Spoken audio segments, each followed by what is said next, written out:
Good morning, good afternoon, and good evening, ladies and gentlemen. Welcome in to the Australia's Tabletop Wargaming Network once again. As per usual, my name is ScottyD, and tonight I'm joined by Jack. How you doing, mate? Very good. Yourself? Yeah, going well, thanks. Going well, thanks. And we have got Jay from Pantheon Studios Australia joining us as well. How you doing, brother? Hey, boys. How you doing? Good to see you. Yeah, good to see you too, man. Going well. And also thanks to yourself, Jay, for the Prime sub and Detriment for the Prime sub as well. Really appreciate you guys. Already got a hype train going in chat, which is kind of nuts. Hey, let's go. I actually really enjoyed that I keep using my Prime sub on you every month and my gonorrhea hasn't come back. So I've been feeling really good about that. I'm just going to keep slinging the Prime because it's working. I don't know what to tell you. Got to put those Bezo bucks to use, right? Don't want him to send another rocket into space. But ladies and gentlemen, tonight we have got the tournament preview for the Sydney 40k Teams Sept-ember Slam, and that is an intentional sept there because Jay being a tower player. Get wrecked, idiots! You're playing in a tower, man. What is it with the two major Sydney tournament organizers and both being tower pilled? Like between you and Alex, we just get CrootCon, we get Sept-ember. Yeah. You get all the. Say he's Admech, but he is a Kroot lover. Yeah, that's true. Yeah. Well, it's because if you play Tau, you're just an elevated being, you know? Like, you can't have the best faction in the game that literally defines 40k in all of its ways and not play it. I mean, like, what are you going to do? Like, not be God gamers? I don't know. Without offending too much of the audience, I think we just came up with a new definition of copium. But welcome into everyone who is joining us live in Twitch. If you are watching this back on YouTube, we do these streams live the week of the tournament, so we're able to get all the information. We got all the lists, we got the meta, we can talk to the TO just ahead of the tournament to really deep dive into the events as well. And shout out to everyone in chat. We've got Bellino and Junos as well as Detriment and everyone else joining us. Absolutely awesome to have you with us. So to start us off as well, the one thing I'll note, it will be on YouTube on Thursday, so if you miss half the stream or you have to duck away halfway through, that's all good. You can catch it on our YouTube channel later this week. But let's jump in. And Bellino coming in with a gifted sub as well to Coral Sig. Bellino, thank you so much, my friend. Really appreciate it. So just a quick question, Scotty, because he's one of mine. Beal, no. Beal, no. Beal, no. Yeah. Had to jump on that because I know that like he's probably sitting there like, oh god. Though he's Canadian, sort of be like, oh my god, sorry. I wouldn't say anything because he needs to be polite. Look, I'll be honest, I'm terrible with names, full stop. So I just always apologize. So that's the thing. Apologies, Bill, no. But as we jump into it, Jay and Jack, why don't you guys give us a bit of an introduction about yourselves, how long you've been in the hobby and such. I know, Jack, you haven't been on for a little bit. Same with yourself, Jay. So I reckon, Jack, why don't you kick us off? What's been happening, brother? Yeah, so I suppose as a base introduction, I'm Jack. I'll be streaming the event over the weekend. I've been in the hobby since about 4th, 5th edition, give or take, as a kid. Took a brief hiatus and then came rearing back into competitive 40k during my uni years in 2017 and haven't looked back since. So I've been playing competitive 40k for about 8 years. Anyone that knows me in the scene probably knows me as a terrible elf apologist and a noted hater of orcs and Tau exclusively. So in that regard, I do play a whole bunch of other factions. Sisters Battle is another one that I experiment with a fair bit. Deathwatch, RIP to my poor Deathwatch. I know. Gone but not forgotten. And yeah, recently I've been taking a bit more of a break from competitive 40k. I've been moving into a couple of other game systems, notably Middle-earth. But other than that, yeah, always keen to talk Warhammer. Love the scene and love seeing what the new meta developments are. Yeah, awesome. Jay, why don't you jump in here? So I am Jay, for anybody who doesn't know me. I am a Tau player, first and foremost. I also have a YouTube channel, which is been dedicated to Tau for the longest time, but it's also starting to branch out in a lot of other stuff. Namely, at the moment, it's been Space Wolves. Been playing that quite a bit. Had a good set of runs, won an RTT with them.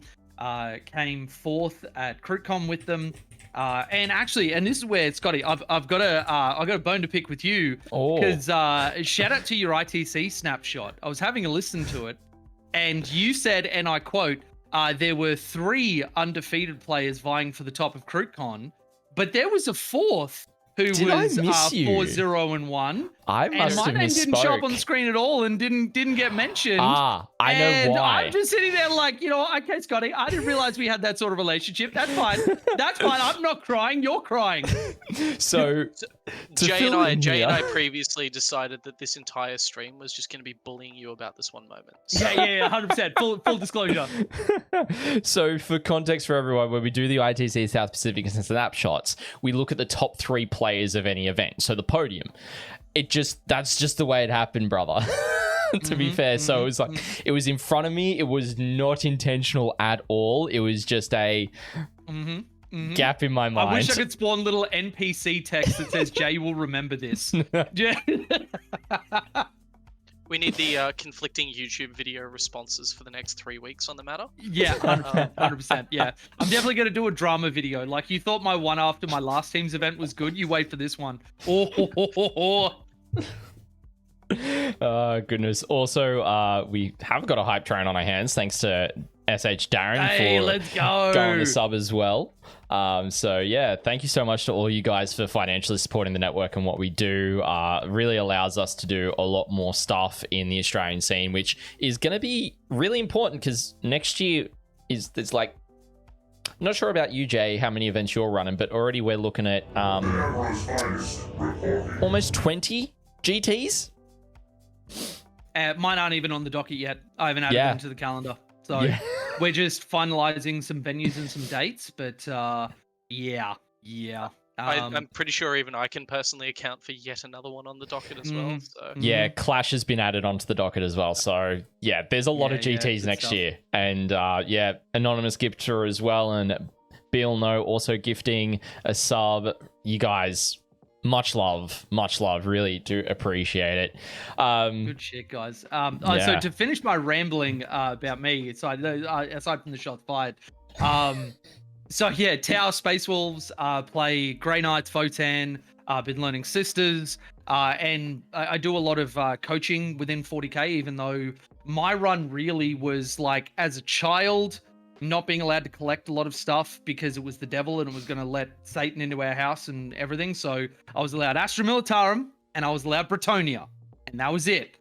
And then so having a massive gap, went overseas to do some stuff, a little bit here and there.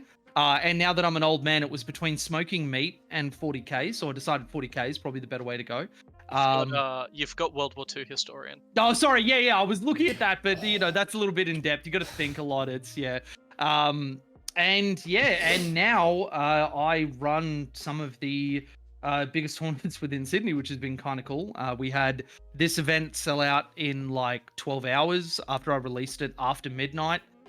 We had the last GT that I ran completely sold out very, very quickly. And Alex and I have been working on a couple of different tournaments. I was supporting in the background of CrewCon and looking at a couple of others. So really got the TO hooks into me, and it's something that we're going to be doing for a long, decent while. Yeah, awesome. Love to see how pumping the Sydney tournament scene is now compared to what it was 2-3 years ago. It's nuts. Yep. Yeah, and that's something that I've actually been considering, because when you're looking at running tournaments, and we've already been doing it a little bit in the TO chat, where we're trying to make sure that we don't cannibalize each other. It's also something where I've been trying to take a temperature test of whether there are enough players in Australia currently to allow for this sort of like rapid expansion and still have events selling out and having enough people. Because like you look at me and Kyle Grundy, who's the rank 1 player in the world at the moment, which, massive effort. When I was chatting to him, he was sort of like, I don't see how Australians are getting the sort of rankings that they do, because you guys have a GT like once every 2 fucking months or something. And I was like, yeah, you're not wrong. He's like, in England, we've got GT, Major, GT, and that's like a period of 5 weeks. And he's like, that's pretty much everything because you can just travel around everywhere and there's a billion people playing. So I would love for us to get to that point. That'd be really cool. But I think that we've really got to work out whether Australia is there. And I think we're kind of well on the way. Definitely agree. I mean, just quickly on that note, you've reminded me of the cannibalization discussion because you and I actually had a really good example of that at the start of this year. So it's my turn for the bone to pick. Clash and your GT being scheduled on the same week. Obviously, that was good. We ended up resolving it. There was no hard feelings about that. But it's a really good example of so often as well we've been trying to actually condense the TO scene together. Get everyone discussing together because especially one of the other ones is the Hunter, where I'm from at the moment. Connecting all of that up so that we're not accidentally booking things on the wrong dates and splitting the scene. We actually want it as a cohesive thing where we can. Yep.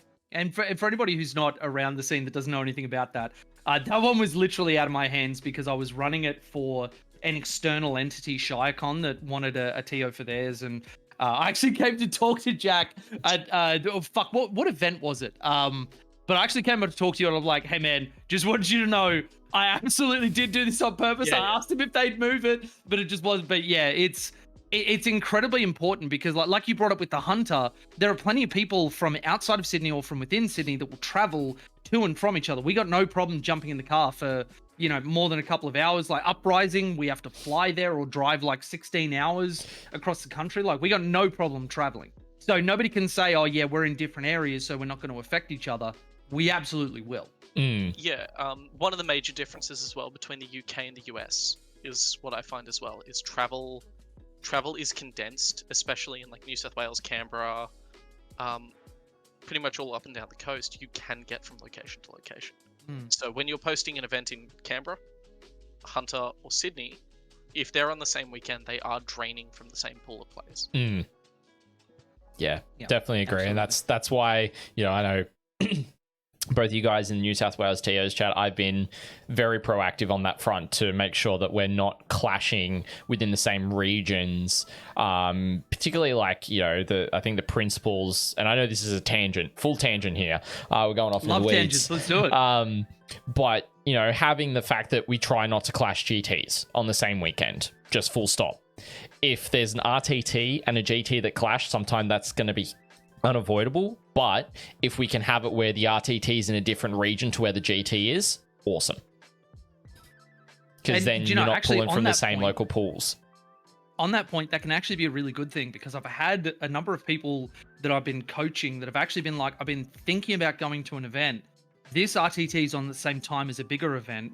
Most of the Sharks won't be there. I actually feel more comfortable going to that RTT because I'll be able to play against like a lot of the players that either couldn't play at that GT or players that are around my skill level because all of the big scary boys are off, trying to take a podium at that. So that can sometimes even be a good thing.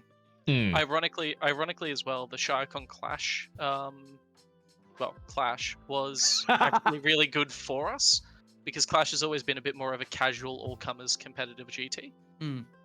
And it did take away a bit of that competitive twinge while still keeping it for those that wanted it in that environment. Can be good, but again, it's a discussion that, again, for all those watching, it is happening between TOs. It is actually a bit more of an organized chaos than it may sometimes appear. And we do that to create those environments where humanly possible. Yeah, for sure. So I'll actually swing over to you, Jack, for the next question. Yeah, so I suppose based on this point, obviously, I want to talk to you, Jay, about the motivation for running your tournament and what its core values are. Basically, why are you running a teams event for one? What's the main difference for those that might not know between singles and teams? And what the main allure and choice of running a particularly 5-man teams at this time of year was? I'll start with why I'm running events. That one is actually pretty simple. When I was getting into the 40K circuit, there was, let's say, some questionable stuff going on, and not a lot of people that were willing to step up and take firm action on it. And that really, really got to me, especially being the sort of person that I am not one to ever shy away from, standing up for the right thing, or, stepping in when I think that the wrong thing is being done, or, and I just, when I was looking at trying to affect some sort of real change within a circuit that I genuinely loved and wanted to see more of, I realized that I would get a lot more done as an organizer than I would as a player, trying to convince other organizers or players or captains or whatever else to see the things that I was trying to show them. It was easier just to pull on the Thanos glove and say, I'll do it myself. So that's really what it's about, and running events that I would really want to attend. One where you've got, like active TOing at all times from somebody who, generally understands most of the game. And if they have to look up anything, it's usually pretty quick, is able to take in a lot of information, doesn't mind stepping in between confrontations, and just something which is really well run, has good terrain, all these like markers that I had to hit, just making sure that that's the baseline standard of all of the tournaments. As for why, a teams event as opposed to a singles, for anybody who's not familiar with that, singles event is where you show up and you represent yourself. You play 5 rounds, you pair into other single players at that event, and then you go for a podium based on wins and battle points, and usually something along the lines of like win path, opponent win percentage, that sort of thing. Teams events, in my opinion, the best way to play 40k, because it's, I used to play a lot of team sports, rugby, that sort of stuff. Post Afghanistan, when I lost parts of my spine, contact sports were completely off the table. So that was a massive part of my social life that was gone. You show up with 4 other people as part of your team, you're working together, and then when you're in your game, it's not just, am I going to lose, am I going to whatever. Sometimes you will fight tooth and nail, because you getting an extra 5 or 10 VP within your game can make a massive difference for the 4 other people that you're with. And so you have a commensurate of all of your scores, and you could have a losing game, but your team could still win that round based on how everybody's doing. And you have a lot of extra control, and this is where I find that teams events are so competitive, where you have a certain amount of deterministic control if you do your pairings well, because it's the teams pair into each other like players at singles do. But then the captains and the teams get together and you go through a pairings process to actually pair up each individual player. That isn't done by the TO. And that's where teams can have a lot of skill expression to pair correctly and send the right teams in, understand their pairings metrics for, who's good into who, what's a red matchup, what's a green matchup. And it's just, when you start sinking your teeth into it, it has so much depth and complexity that is so rewarding to get right. And then you get to play a 40k game on top of that. It's just, yeah. And at the end of it all, it's in a social environment where you're hanging out with 4 people that hopefully you like. And it really scratches that team sports itch for me, which is something that I was sorely missing. There's something I wouldn't mind adding to the tail end of that as well when it comes to skill expression. Obviously, in singles, you're bringing 1 army, maybe allies, depending on the faction. In teams, you're selecting 5 armies that work together and often have prescribed roles. One of the skill expressions you also get is certain armies can be built to, let's say, I can build an army that just auto loses to knights or any big armor. And we can pair our matrix around keeping that list off armor, and it can provide a certain hammer into the right other matchups. There's so much skill expression between picking the 5 factions that you actually want to play, picking the 5 guys you want to go with. Like, again, it can be a casual experience of bringing your 4 mates together. It can also be a competitive, who plays what, who plays where, let's go. And then the expression of changing lists based on what your role might be. I know, for example, I played a fair bit of Eldar. Depending on the teams, like at ATC, for example, my Eldar list was built for going into pretty much anything. Whereas we saw other Eldar lists at the event that were wildly different, designed to target certain matchups. Which is something you can't really do in singles, because you always have to play all comers. You have to expect every list, whereas teams, you can build into these weird niches. So you get a hell of a lot more skill expression in list building as well.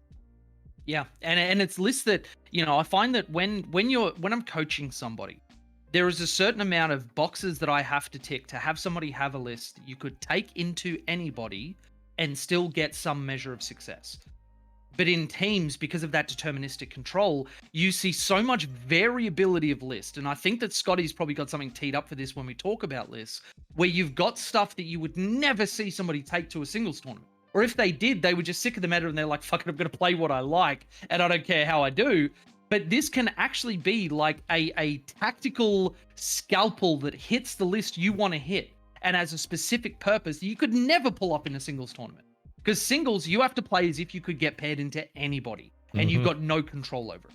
And I love that. And having a meta that shifts based on what people might want to do. We saw this at WTC, where there are a bunch of lists where people had predictions they thought it'd be good, and then it either turned out to be massively wrong and they got rolled by certain countries, or they predicted it correctly and nobody could stop them. They were juggernaut.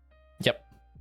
And I think also when it comes to teams as well, sorry to cut you off, Jack, is that it also allows certain players, like if someone's got a particular play style that they really excel at playing, it gives them that opportunity to really lean into that play style within the team, so long as there's a balanced approach to the rest of the team members, that there is the capacity for that player to lean that far as well.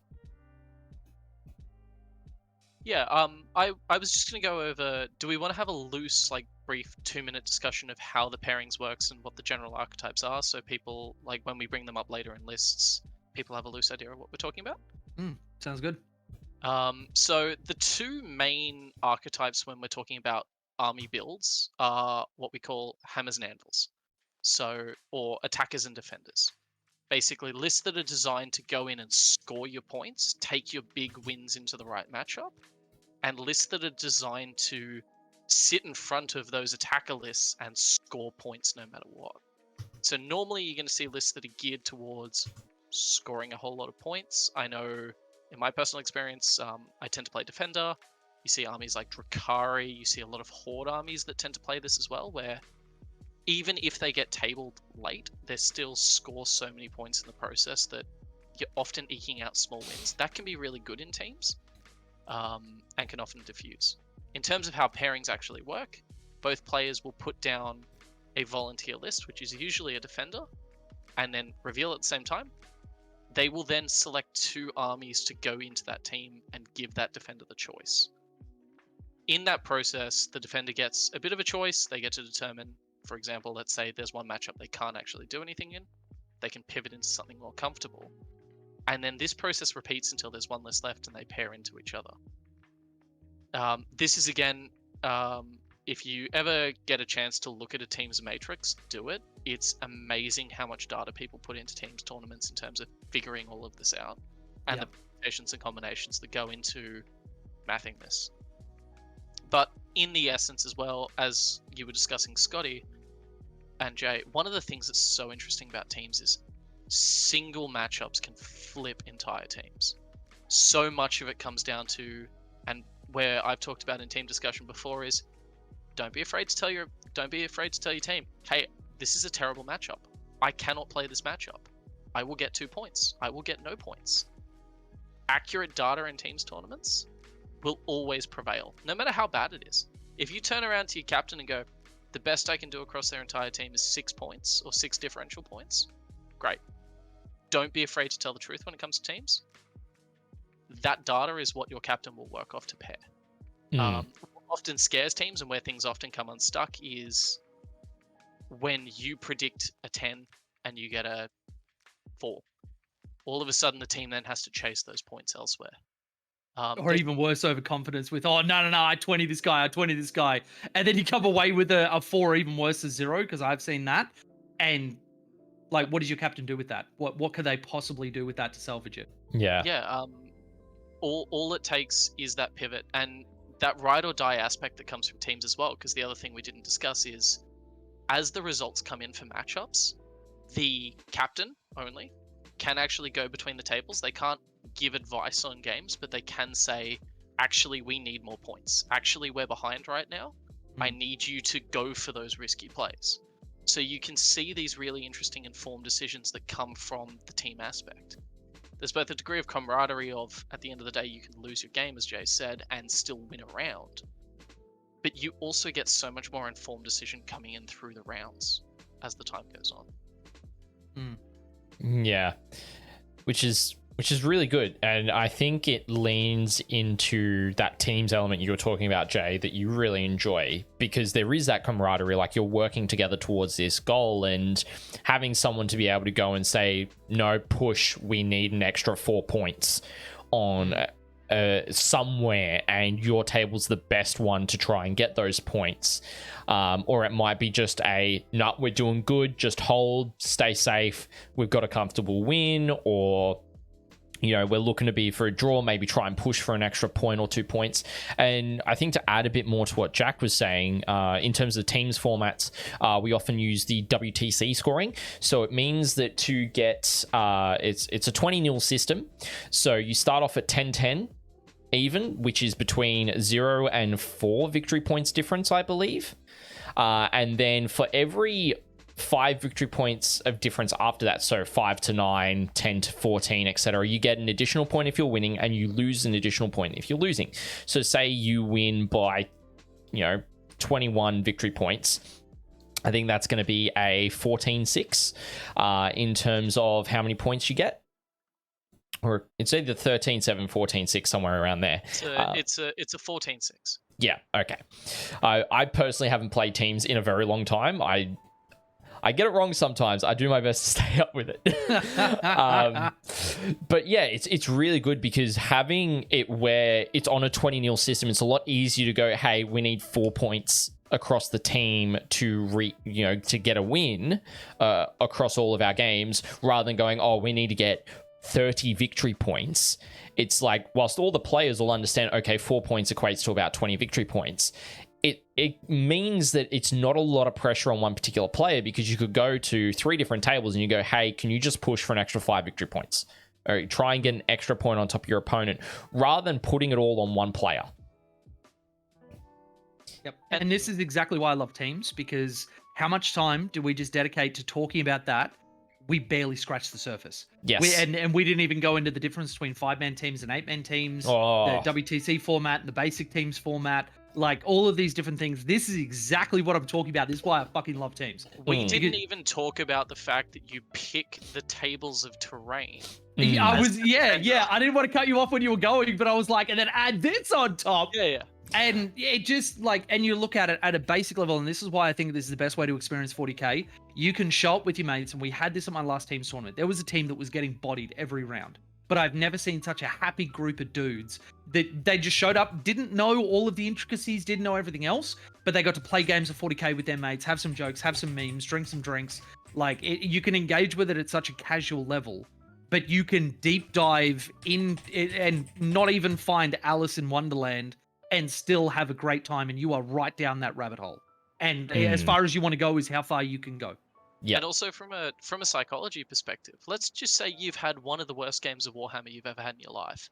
Not necessarily because of your opponent, but let's be real, there are some matchups where you're just like, that was 3 hours of misery. Your team can then go, again, you can sit there and go, okay, let's try and get this guy a good matchup. You can actually leverage that, whereas singles occasionally, every player that's been playing for long enough has that terrible story of the dreadful RTT. Like I played into bad, red into red into red. You can actually leverage that with teams, which can make it an overall more enjoyable experience for everyone. Yeah.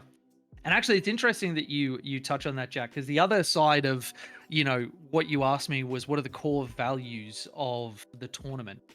And that is a very, very simple platform. And I open every single GT that I run, I open every single Teams event like this. The minimum standard at my events is that you are a decent fucking human being. Yep. And I've got no problem stepping in when somebody comes up and they're like, hey, that person that I just played against was absolutely horrid. Like, they made everything this massive deal. I walked away from it feeling really terrible about myself, blah, blah, blah. I will go up and I will chat to that person. And, not starting confrontations and that sort of stuff, but you can sometimes make somebody reality check themselves when you say, hey, so this is the feedback I've got. This isn't acceptable. Like, whatever you've got going on, it's not okay to bring it in here. It's not okay to make it somebody else's problem. Do you need to chat? Like, is everything okay? Or are you going to be fine to play out your next game and not have that happen again? Because otherwise I will have to start carding or whatever. Like, that is unacceptable behavior. Yeah, 100%. And that is something that I am incredibly proud of with my tournaments, because that, I feel, is something that people that are equipped to be able to have those conversations and do that sort of regulation, because at the end of the day, everybody has their bad days. Everybody loses track of themselves sometimes. They get too heavily invested in getting the win or whatever else, and they do something that they're embarrassed about afterwards. And so if you can catch that stuff really early and not make it into a big thing, then that is such a win. And it means that maybe only that one player walks away from that game feeling like crap, but the next 4 opponents get a good game against that exact same player because you caught it early and because somebody said something and laid down baseline rules for how we interact with each other. Yeah, 100% agree. And from a team, again, from a team's perspective as well, quickly, you've got 4 of your mates with you. You're not just representing yourself at teams, you're representing a team. You know, these are presumably your mates, presumably a team you've decided to be on together. Your behavior can also represent that of your team. So if you see your mate kind of doing some stuff, obviously we all want to win a game of Warhammer. We all love it when we win, but that's not worth any of that. And I really enjoy communities, and I really enjoy your tournament sphere, because at the essence, it's all about playing the game fairly and respecting the game for what it is, and kind of removing the outcome as much as you can in a competitive sphere. Yeah. And we've seen some of probably the most competitive games that I have had the pleasure of witnessing, when you stop any of those bad behaviors from coming out and everything is about sportsmanship and fair play and beating somebody honorably, using the rules, using good decision making, all that sort of stuff. Like, that to me is the pinnacle of 40k. When you are doing that, there is not a single person that can look at you with any manner of ire, because all they see is somebody who did everything correctly, acted like a gentleman or gentlewoman, and treated everybody with respect and still got a victory out of it. They didn't have to pull some cheesy shit. They didn't have to withhold rules. They didn't have to intimidate them or hide stuff or whatever. They just got it because they were an outstanding 40k player. That to me is the peak. 100% agree. 100% agree. So, with that all covered off on, why don't we jump into talking a bit about the format of the event. You know, we've already touched on it in terms of teams and such as well, but also looking at the players pack. We're gonna go through some of the details for the tournament. You know, talk about, you know, number of players in attendance and stuff as well, terrain, missions, all that fun stuff now. So 16 teams of 5 players, 80 players is huge to sell out within 12 to 14 hours, as you said. That's absolutely massive. And factoring in that 8 of that was sleep for most normal human beings. Yeah. So what, that's 4 to 6 hours technically then? Something like that, yeah. I was about to say, the subtle joy is you only need one of your people to stay up at that point. Yeah, true. That's fair. That's very fair. So running Pariah Nexus missions, it's at the Padstow RSL. So if you've been to CrewCon or if you've been to some of Jay's events before, it's been at Padstow previously. Really good venue. Highly rate it. In terms of the rounds, they're 3-hour rounds. So in terms of the timings, do you want to run through what's kind of your expectation around like how long pairing should take versus how long games and setup should take for each of the matchups within the team pairings? Yeah, absolutely. So really the expectation and the thing, because Alex and I interfaced on this quite a bit with our first one. When I first released the players pack, this one I was gonna try and do 2 hours 45, but feedback was overwhelmingly that 3 hours was the better mark. And you know, in retrospect, I actually agree with that. I think that 3 hours should kind of be the standard for teams events, because really what you're looking at as part of a 3-hour round is, you know, everybody grab their stuff, find their set of tables, get the captains together, the pairing process, you know, because we've got different levels of skill all across this tournament. It's important to remember that, you know, we should be as fast as our slowest players. So we could expect the best teams to pair in 5 minutes because they already know what they're doing. They know their matrix back to front. They know the process. They're not making little mistakes. They're not whatever. They understand when they pick terrain. They're understanding all that sort of stuff. But that doesn't mean that the team that's coming to, enjoy some of the signature cocktails, thank you, Padstow, and, just have some games of 40K, they're going to take considerably longer to do their process. So really, what I would look at is that you've got a 15-minute window to try and get through your pairings process, understand everything that's going on, get to your tables. You've then got roughly, 10 to 15 minutes to set up your table if it's not already, with terrain and whatever else. And then you've got a full 2.5 hours to play out your game.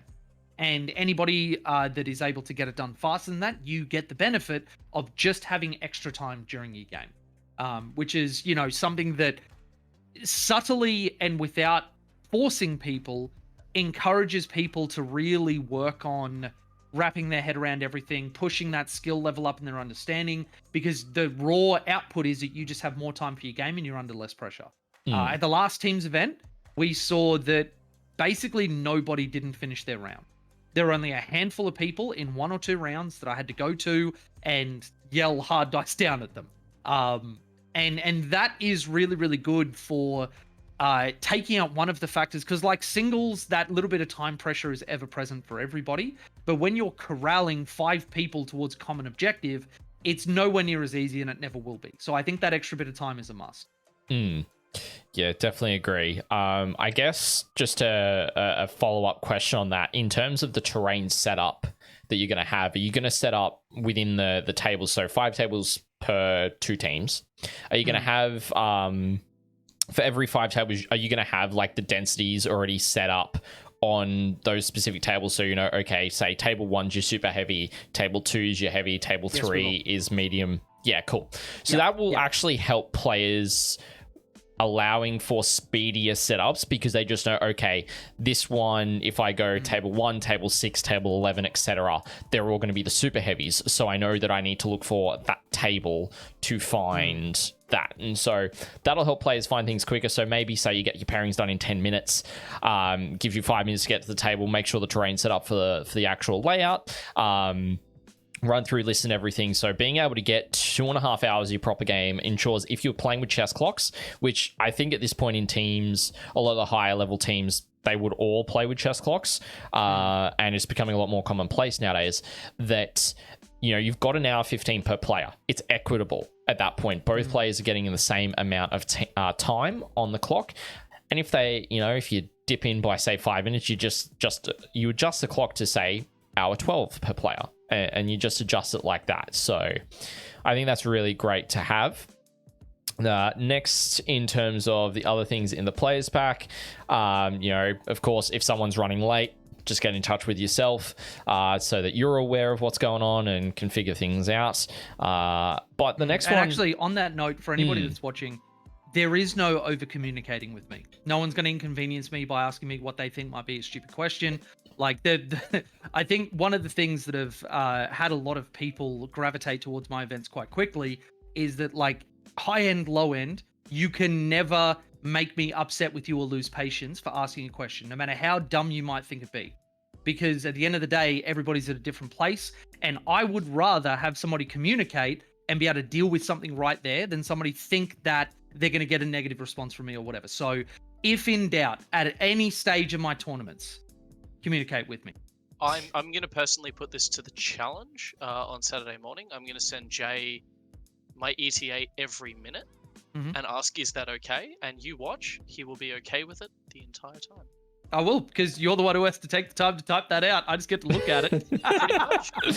That's a net win. And hit a single button to go, thumbs up. Yeah, just the thumbs up emoji. Oh, Bill, you shut up. You know I don't know how to roll dice. Oh gosh. All right, next up we've obviously the card system is in effect. So if players aren't aware what the card system is, it's been around for a number of years now. Basically it's yellow and red card system. I'm not sure if you're throwing in a third card on top of that, Jay. I know some not tables... at the moment. We're just going to stick to that. Yeah. Yeah, cool. Obviously you address unsportsmanlike conduct in terms of how players, handle themselves, which I think is, paramount to have in players packs. And, it's great to have it transparently as well with your stance. Content and streaming. So ATWN, we are streaming the tournament. Jack is going to be there commentating from rounds 2 through 5, which is going to be absolutely phenomenal to have that live coverage. So if you do not want to be on stream, let's either, us at the ATWN or Jay know ahead of time, and we will do our best to make that possible. Of course, if you get up towards the higher end of the tournament, that might be less possible, but just something for us to be aware of. It's also one of the benefits of teams is between 5 players on both teams, the odds of us having a combination where all 5 tables have 1 person minimum. If that happens, we're just going to tell you to repair your pairings matrix, and that's completely fine. That's not actually going to happen, but no, I'll just stand in front of the stream camera and I try and learn the floss. It's That'll be entertaining for 3 hours, right? Jay and I did a 3-hour review of your pairings matrix and why it is screwed over the tournament. Oh yeah, real condescending, like real talking down to you. Okay. Yeah. And another note for the stream side, I know we'll get into it in a bit of a second for some of the prizes you're doing, Jay, is that we have actually for those who do end up playing on stream, the captain is going to be mic'd up for the pairings process, and we've got ATWN pairings cards as well. So it means that you've got actually they're like A5 size. So on stream, you'll actually be able to see what factions are being put up into what other factions, and you can actually see them really easily on stream when the captains are pairing on the table as well, which is going to be awesome to have that bit of extra level of detail for the stream. Absolutely. Yeah. We've got your traditional what players are expected to bring. Of course, you're going to need your dice, tape measure, rule sources, all that fun stuff that you need. And of course, your miniatures, because it wouldn't be a tournament without it. Well, one thing I'll touch on with that's really important, especially for WTC events, is don't sleep on things like tokens, that sort of thing. Representation on the table and clear communication, clear non-verbal communication with your opponent is paramount. And when we were talking about time before, this is what high-level players do to play faster than you. They have stuff that they can glance at a table, know exactly what stuff is, and make decisions without having to be like, what is that? What is this? Whatever. Make sure you're giving yourself every opportunity to be the best you can and not have your opponent ask you a billion questions. Yeah. 100%. Sorry, we've just had Barnyard Jack jump in from Barnyard Wargaming. Oh, look out. There goes the neighborhood. As well. Also, welcome to everyone in chat. It's awesome to have you all joining us.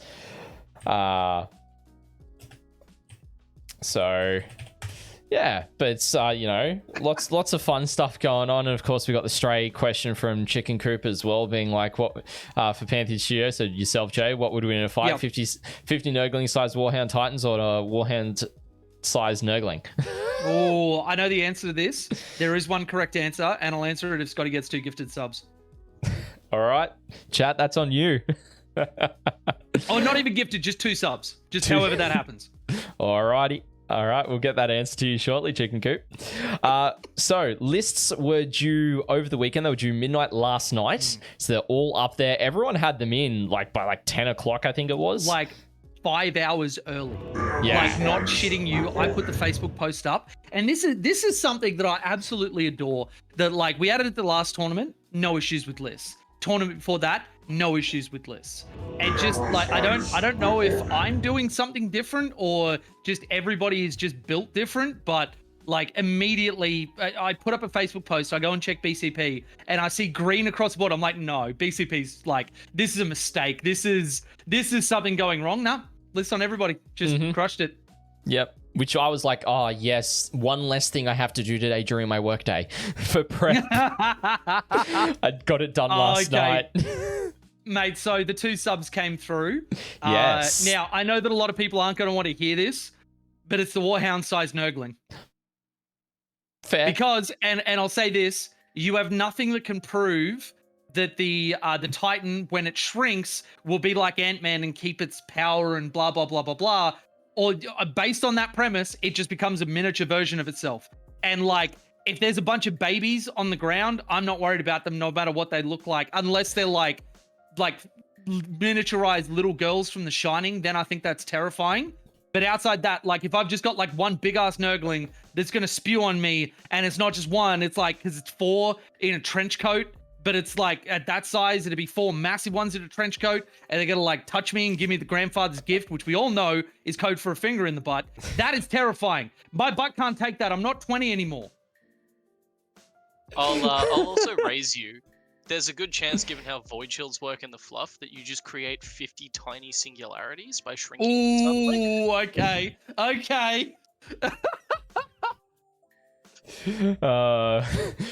For Barnyard Wargaming's benefits, Chicken Coop 40k asks the question of Jay whether 50 Nurgling sized Warhound Titans would win, or a Warhound sized Nurgling would win a fight. So also anonymous gifter, thank you so much for the other gifted as well. You guys are going nuts, and the good thing is it's September as well, so gifted subs are like 30% off at the moment, which is nice. Oh hell yeah, massive guys, massive. I see there's a lot of other people in the chat that are trying to stave off gonorrhea. Good job, guys. All right, cool. So let's get back to the players pack. Obviously rules cutoff was a week ahead of time, so it was last week, which means Blood Angels Index, not Blood Angels Codex. Yes, sir. Yes, sir. Oh, which I think it might actually be a good thing for Blood Angels players, because then they get their Death Company with full power fists. Maybe I don't know. Yeah. There's some Death Company kicking around. Means you don't have to remodel the entire army overnight. True. That's true. Very true. Yeah.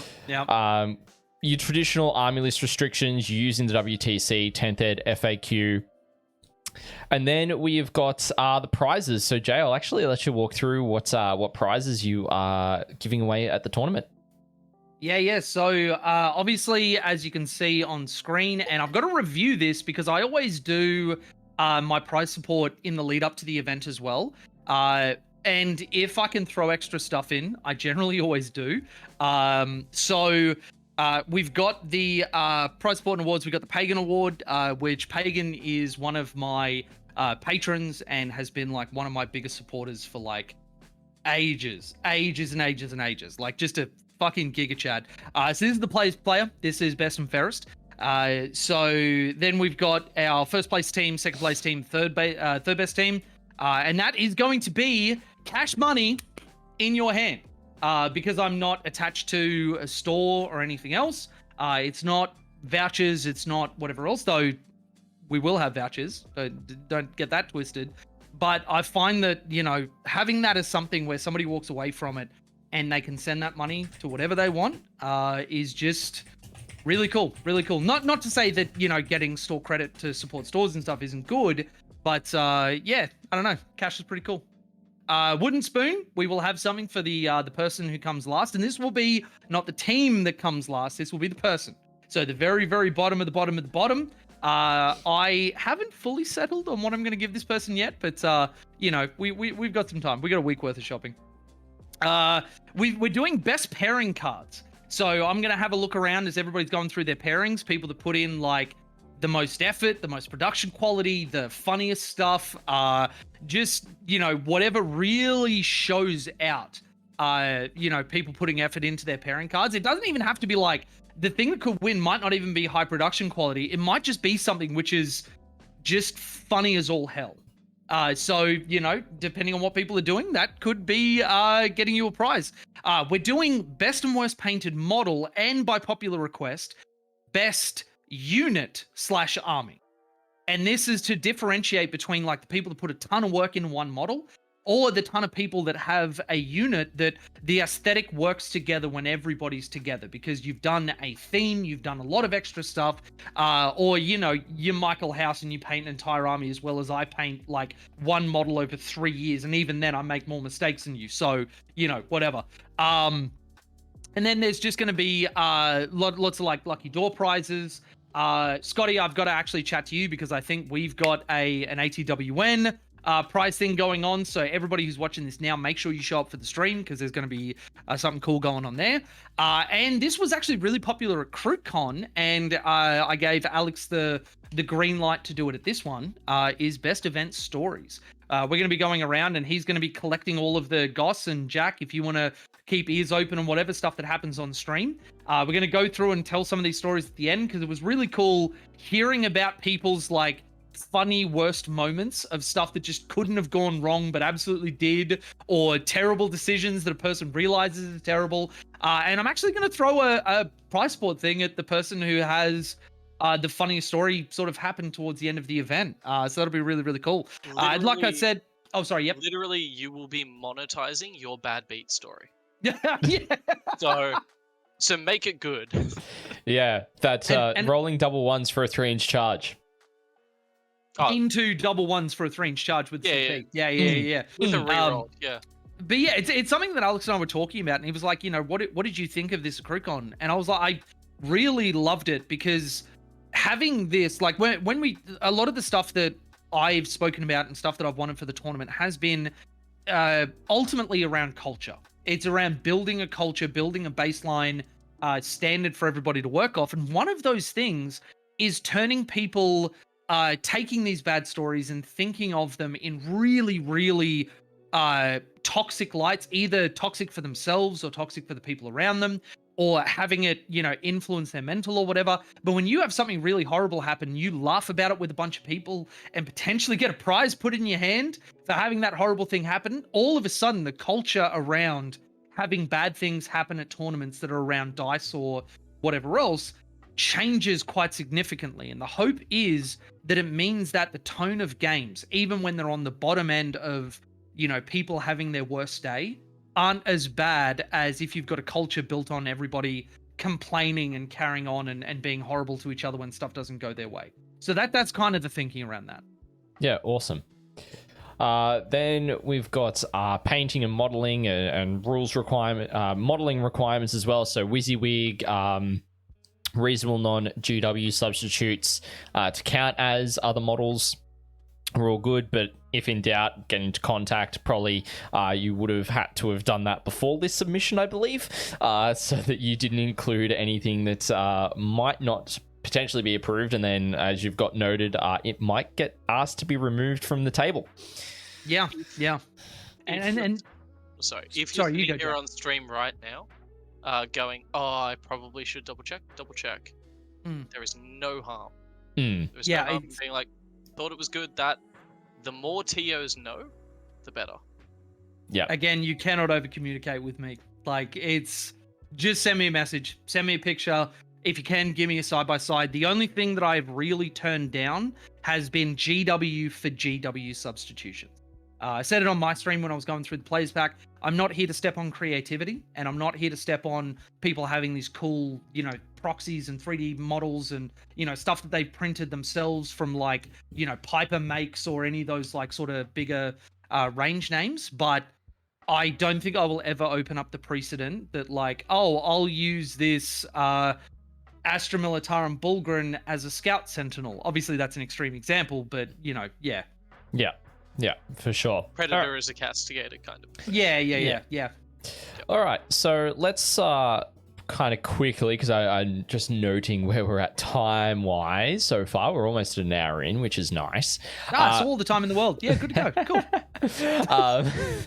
We're going to start looking at the missions and terrain layouts. So I've actually put together some pretty condensed graphics for everyone's reference on screen. We've got all 5 table layouts for you guys. So for every round, as we've already mentioned, there's different table densities for the teams to play on. There'll be one super heavy table that's got what's affectionately known as the Super Ruins on there, which is your top table. Your middle left is your heavy table, which doesn't have the Super Ruins, but has the same number of 3-story L-shaped ruins. Then the middle right and bottom left are your 2 medium density tables that have got different layouts for them. And then the bottom right is going to be your light table. So we won't really touch too much on the actual maps themselves, but we will talk about the missions. So the missions for round 1 is search and destroy, so it's table quarters. Linchpin, so this is where you got to hold your home objective. It's worth 3 points. If you're holding your home and hold middle, it's 5 points per one in no man's land. But if you don't hold your home, the middle ones are only worth 3. So that's really important. It's a really good high scoring mission to start off with, and then pairing it with Raise the Banners as well means that you're able to at least get kind of like an additional 2 to 3, maybe even 4 secondary points as well to really help you get a really nice score during round 1, ensuring that actually everyone has the opportunity to actually have a high level scoring game. Yeah, and this one, if you look at these modifiers, it's no downside to any particular style of army. Like something that I've been playing recently has been the Space Wolves, where I don't have any battle line whatsoever. So I see Raised Banners, I don't interact with it. But if I see Linchpin, I can still have a turn where I'm getting 13 to potentially 18 points in my first turn if I wolf jail somebody. So I look at that and go, okay, cool. I don't have banners, but it doesn't matter. I've got a mission that I can score quite highly on. And then from the other side of it, if you're a shield list that's like, Custodes, and you're like, okay, cool. I can walk up, get onto my points, get all of those extra things. They're going to slam me, but whatever. I've already got those banners points. I've already got some of my secondary. I've already got whatever. That still plays into a mission plan that style of list can have. So this is just a really good first round, all comers. Nobody really has a downside. Yeah. 100%. One important note for those super nerds out there, if you're bringing any big tanks like a Land Raider or something, measure a couple of the tables and where you can fit them through, because you'd be amazed. Some of these tables are super restrictive for big models, even with pivot rule. Have a chat with your captain. Yeah, and I think also Jay's added some little parts on the graphics as well, because all these maps are up on the event's Facebook page for you to have a look at. I believe on the graphics you've got green and red dots. Green are where larger models should be able to move through, I believe. So it depends on the thing, and oh boy, did I definitely not steal this from the WTC map pack. Oh no, wouldn't do that. Too much respect for the game. So what they've got in that WTC map guide is a legend on the first page. Green symbol will either have an eye symbol or it'll have a knight symbol. If it's an eye symbol, it means you can see through this. If it's got a knight symbol, it is you can move through this normally. If it's red symbol with an eye, you cannot see through it. And you see that on the super heavy table, right up where the two ruins join together, it's got a red symbol with an eye. That is, when these ruins are together, you cannot see through that at all. Then on, I think it's the heavy table. Yeah, look up in the top right or top left or bottom right of that table. You can see a red symbol with a knight. That is where a normal, big model like a Titanic model cannot move through unless it uses special rules like the knight taking a battle shock test just to Kool-Aid man through whatever it wants. Yeah. Cool. So that's round 1. Round 2, and I've got to lay it out the wrong way on OBS, so this is going to be a fun, quick little reshuffle here. Round 2 is Tipping Point, which is your Staggered Hammer and Anvil deployments, one of the new ones. Then you got Purge the Foe. I actually quite like Purge the Foe now in terms of mission, because first turn, you just have to kill one unit. It's not one and more. So you get 4 points for killing one or more units, which means if you go and kill 2, you're not getting an 8-point lead straight away at the top of the turn, and then you're gaining an early advantage there. It's now cool, you get 4 points. Your opponent also has the opportunity to kill one unit, get 4 points as well. But then it's still the same during the rest of the rounds from round 2 onwards. There's still that 16 points open and available. And then Smoke and Mirrors. This one I cannot remember off the top of my head. I've got this one for you. Yep. It's 1 unit from your army up to a certain amount of points, assuming you're still within strat reserve costs, can go up into the air. So after deployment, you can pick one model, put it into strategic reserves, assuming you're still meeting the strategic reserve cap. Yep, and Barnyard Wargaming in chat has just said it's the 500 point one. So yeah, cool. So it's the one where you can put a unit that's up to 500 points.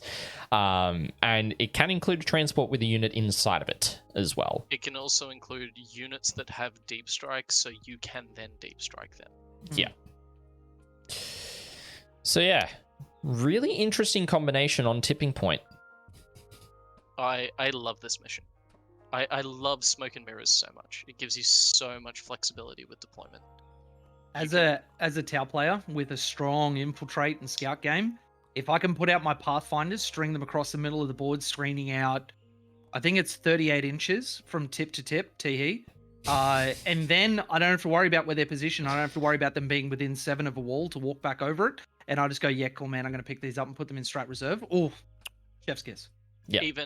Even being able to deploy an aggressive transport early, like I play a lot of Drukhari, deploying an aggressive Venom, and then realizing, yep, that flank's been compromised by deployment, throwing it up into the air. Yeah.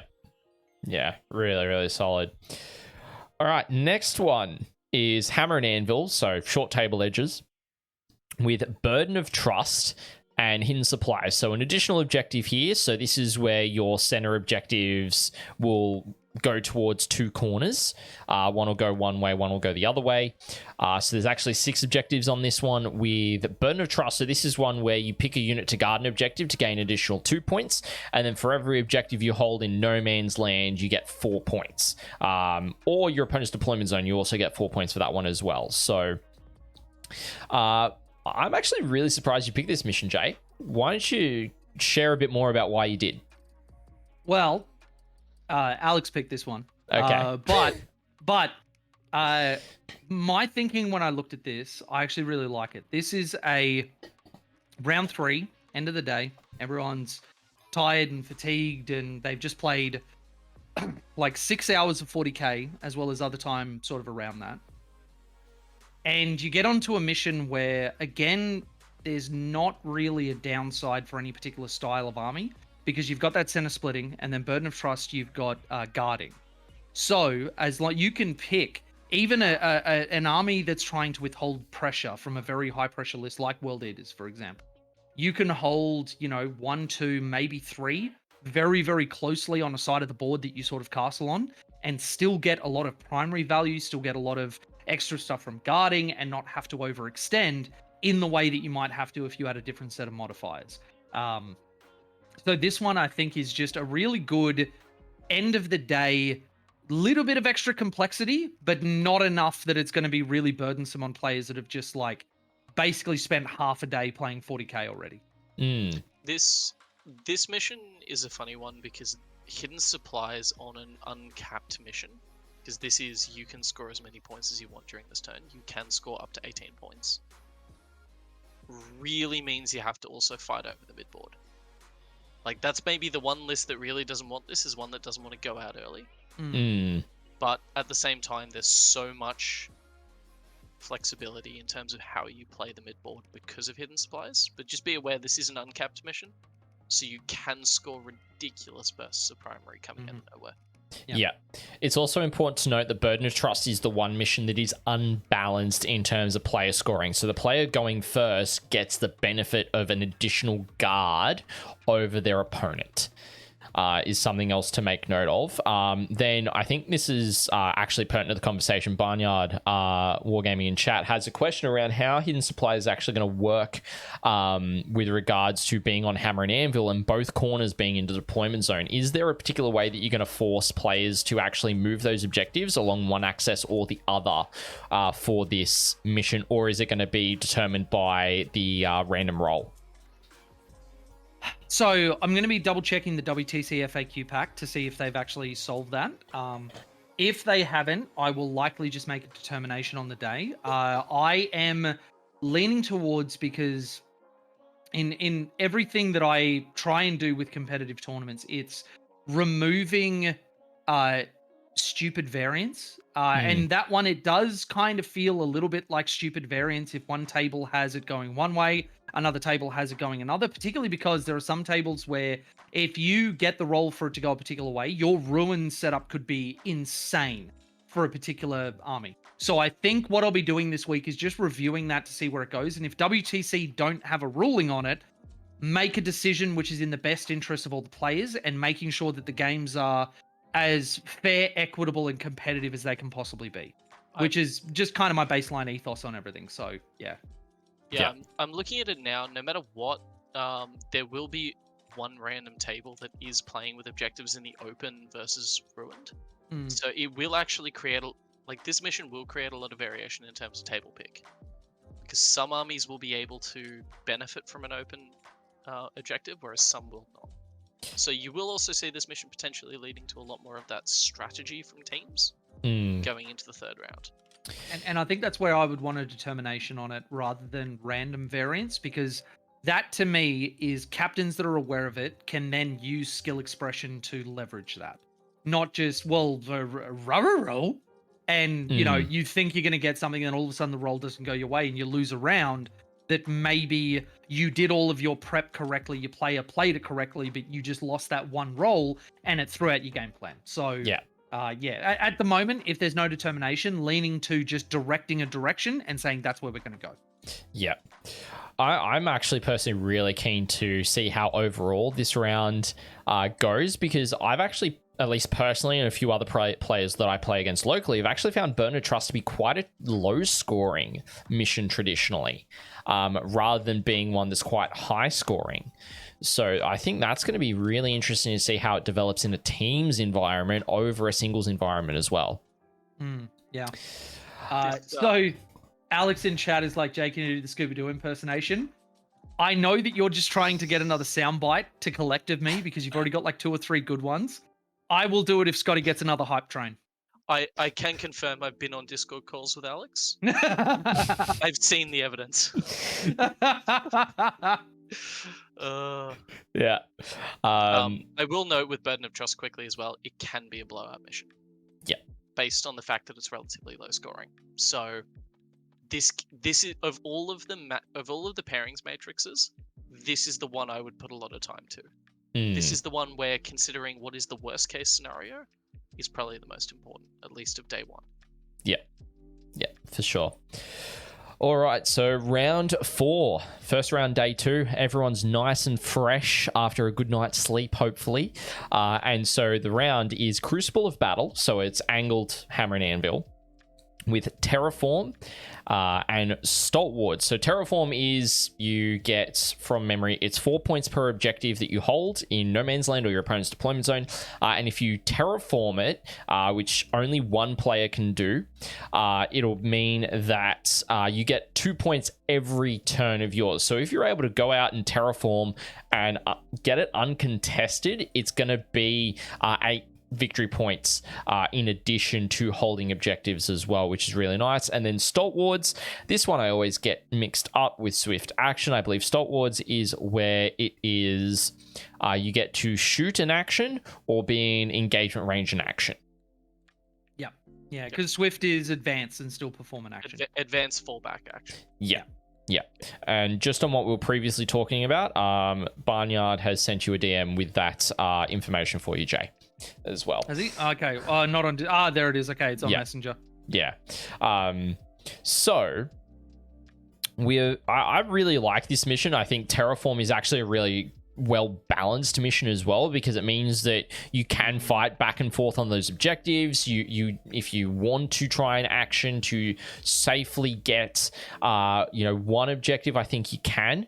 For Terraform, I think both players are going to be easily able to get the ones closest to the narrow corner of their deployment zones, whereas the center is going to be quite the fight to actually get a hold of on some of these maps.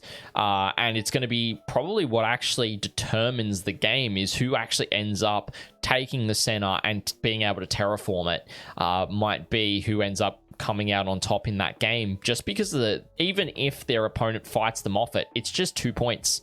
Once they terraform it, you don't necessarily have to worry about contesting it. You can just go, yep, cool, I'm just going to hold the other 2, or I'm going to fight for the other 2, and this one's just going to give me points. The one other value of Terraform as an action is because it represents a whole bunch of points early. You can use Terraform as an action to bait your opponent into dealing with a unit. You can draw units out and play a really interesting game of cat and mouse, basically, which is, not only am I going to score 4 primary if you don't deal with this problem, I'm also going to get 8 points from this. Yeah, it does depreciate over the game, so keep that in mind, that a terraform on turn 4 is not the same as a terraform on turn 2. But this is a mission that really encourages having an army and knowing what your response plan is to your opponent trying to go for those aggressive terraform turmoils. Yeah, 100%. And this, I think, is absolute, like, shout out to Alex for this particular combination. This is a Giga Brain round 4 setup, because the Terraform Stalwarts or Terraform Swift Action is such a good opening day 2. Everybody's just had a really good sleep. They had their first day of 40k. And you have people, especially for the people that are in line to try and podium this event, you go into this and you know that their entire last night was spent looking at their pairing matrix, what they're doing with this, where they're going to go. And it just, again, that skill expression for having a mission where, like Jack was saying, you actually don't want to just sit back and play a castle game. You don't want to be hyper conservative. If you see an opening, you've got to have the killer instinct to go for it. And if you do that and you get away with it, you get rewarded in such a massive way. Or baiting your opponent to send stuff out that they might not otherwise, and then being able to have that be part of a high level play where your opponent fell into a trap that you wanted to have. I love it. I absolutely love it. Yeah. 100%. I actually personally prefer Stalwarts on this over Swift Action. I think being able to advance onto the objectives turn 1 and still action actually would mean that, particularly for, like, as I was saying, those narrow corners, it means they're turn 1 achieved. Basically, you throw a 5-man unit on there, you advance, say 5 jump pack intercessors, for example. You move, you advance, you do the action, your opponent can't feasibly shoot at them turn 1. So it's like, cool, it's a safe score. Whereas with Stalwarts, it's like, well, I can't advance. I've got to throw something with either incredible speed, like, maybe a jump pack intercessors can still get there, or bikes, or, other units. Drakari will have a lot of ability to get onto there quickly. But yeah, there's, I prefer Stalwarts in this one over Swift Action 100%. And Palitech, which is Alex in chat, did say he's borrowed or stole, as in his words, the combo from Sam and the WTC crew for this combo. So really, really good technical mission here, saying, and I agree. I really think so.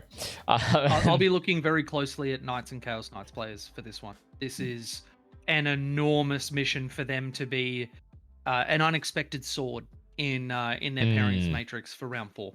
Yeah, 100%. Even, any army like Wolf Jail or anything that's trying to pin your opponent in. Yep. This is a mission where you can just force a major problem. Yep. Because you can terraform multiple objectives in a turn. Yep. So you can really put your opponent into a lose-lose situation depending on the matchup. Yeah. Yep. 100%. Then the final mission is Tipping Point again. So we've got no sweeping engagement. We've got no Dawn of War. It is just all hammer and anvil or table quarters all day, every day at the tournament, which is awesome. Typical for WTC as well. They don't like Dawn of War. Very much is. Yeah. And probably now sweeping engagement, they're probably not a fan of. It's not even in their mission pack. Yeah. Yep. Yeah. So Tipping Point, you got Scorched Earth. I really like the new version of Scorched Earth. Previously, you had to go into your opponent's deployment zone to max because it was 1 or more in the middle, whereas now you just get to burn 2 in the middle, and as long as you've held your points, sick, you get 50. You don't have to make that ridiculous push in your opponent's deployment zone or sacrifice 5 victory points. And then this is where we see Swift Action, which is advance and fall back in action. I actually really enjoy this combo, particularly with Scorched Earth. It means that units that might be in a different position on the table can get into other spots on the table when they need to. Yep. And on top of that, and I'll point this out, this is a mission that, unlike the other one, you can try and go for it early, sure, but Scorched Earth is something where you want to slow burn. You want to be doing this at like turn 4, turn 5, because otherwise you're robbing yourself of primary. And that means that your pairing matrix alters again for, okay, what armies can survive that long, kill off their opponent, and reasonably do it later in the game. Yep. The only objective you should be burning on turn 2 is the one closest to your opponent. Yes. And even then, like, this is a mission played in the last 3 turns where we saw a mission played in the first in deployment. Like, Terraform can be played in the deployment. Yep. 100% agree. I mean, you do get 5 points for holding your home, so you just need to have another one in No Man's Land as well. So if you're able to burn 2 out of 3 No Man's Land and consistently hold that second one over your opponent, that's game. So it really Importantly depends. As well, it also caps at 10. Yes. So this is one where you actually need to burn objectives to get to that 50. Yeah, because you're only able to get 40 points scoring regularly during your turns. So yeah, I mean, swift action, what I was going to add on to what I was saying was you're able to advance, get on from one objective to get onto the other and start burning it the following turn. It allows you to do that turn 4, turn 5 combo where you might not have that many units left. Or you might hold back some really, again, jump pack intercessors or bikes or, venom or those style of units that are really fast that are able to advance to get into a position where, okay, cool, I'm hidden, I've done this action, they haven't come for me because I've thrown other threats at them, and then cool, I'm able to move, advance, and start the action elsewhere. Really getting a lot of value out of those cheaper scoring units if you're able to keep them alive for the game. I love how, just a small tangent, I love how Scotty is like the hardcore poster boy GW shill, when he's like, you've got your soul pack intercessors and you've got your scouts and you've got your marines, and I'm assuming there's other armies in this game, but I'm drawing a blank. And like, I just love how marines are marines, like pick up the latest box. Also, Scotty, I appreciate the Venom call out, but if you've tried to do anything involving actions with a Venom in this edition, I assure you it doesn't work well. I will also note, Servitor Jake has corrected me in chat that it is only Battle Line that can advance an action. So jump pack intercessors, nah, they can't do it. So unless you're a Death Company jump pack guys, no, not even use the codex. So no, that doesn't even work. No. But I mean, having said that, it's not like Marine Battle Line is particularly bad. No. I know that like Tau has insane Battle Line if you're running some of those. It's been kind of good watching a meta where Battle Line is not a tax that you feel like you have to pay, and there are some people that are opting into it, yes. which is at least a little bit refreshing, especially from 9th. Yeah, 100% agree. And then there was a great comparison towards the end of, I believe it was 8th edition, where they shifted around deployment or detachment abilities so that Battle Line wasn't necessary, but still heavily encouraged. Pariah Nexus really feels like that. Yeah. Great debate when it first came out as to, is this just the same thing with extra steps? But no, this feels like you can play a list with no Battle Line, and I guarantee you're going to see lists crush people with no Battle Line. But Battle Line is also severely encouraged where you can. Yeah. It will depend on the army. Not all Battle Line was made evenly. Let's be real. Yes. Yeah. And that was my 100%. Wolf Jail list. I had no problem not having Battle Line. But there was actually a couple of points where I was like, shit, do I want to take something out and just have like a random intercessor unit? Like, do I want to tech into that? And that should be what you're making people consider. Not, okay, well, let me fill my guaranteed slots of 1, 2, 3, and then I'll take the other stuff that I want. So I think GW have nailed it there. Yeah, definitely agree. So I think that about wraps us up in terms of looking at the missions and the layouts and stuff. Jack, why don't you lead us into the fun stuff, brother? Yeah, so obviously I've been a bit distant from 40k recently, so I was looking over this, a bit of a sneak preview with the meta, but I'd love to hear everyone's opinions on the meta itself. Any details, any expectations that we see, any ones that we don't, any surprises, that kind of stuff. Super curious to see this all read out. I'm gonna lead with my biggest surprise. One Wolf Jail player? Really? New South Wales? What? What? Yeah. So Wolf Jail's a Canberran thing first and foremost. I will put that out there. They were the first ones in Australia, as far as I'm aware, to come out with the Wolf Jail list.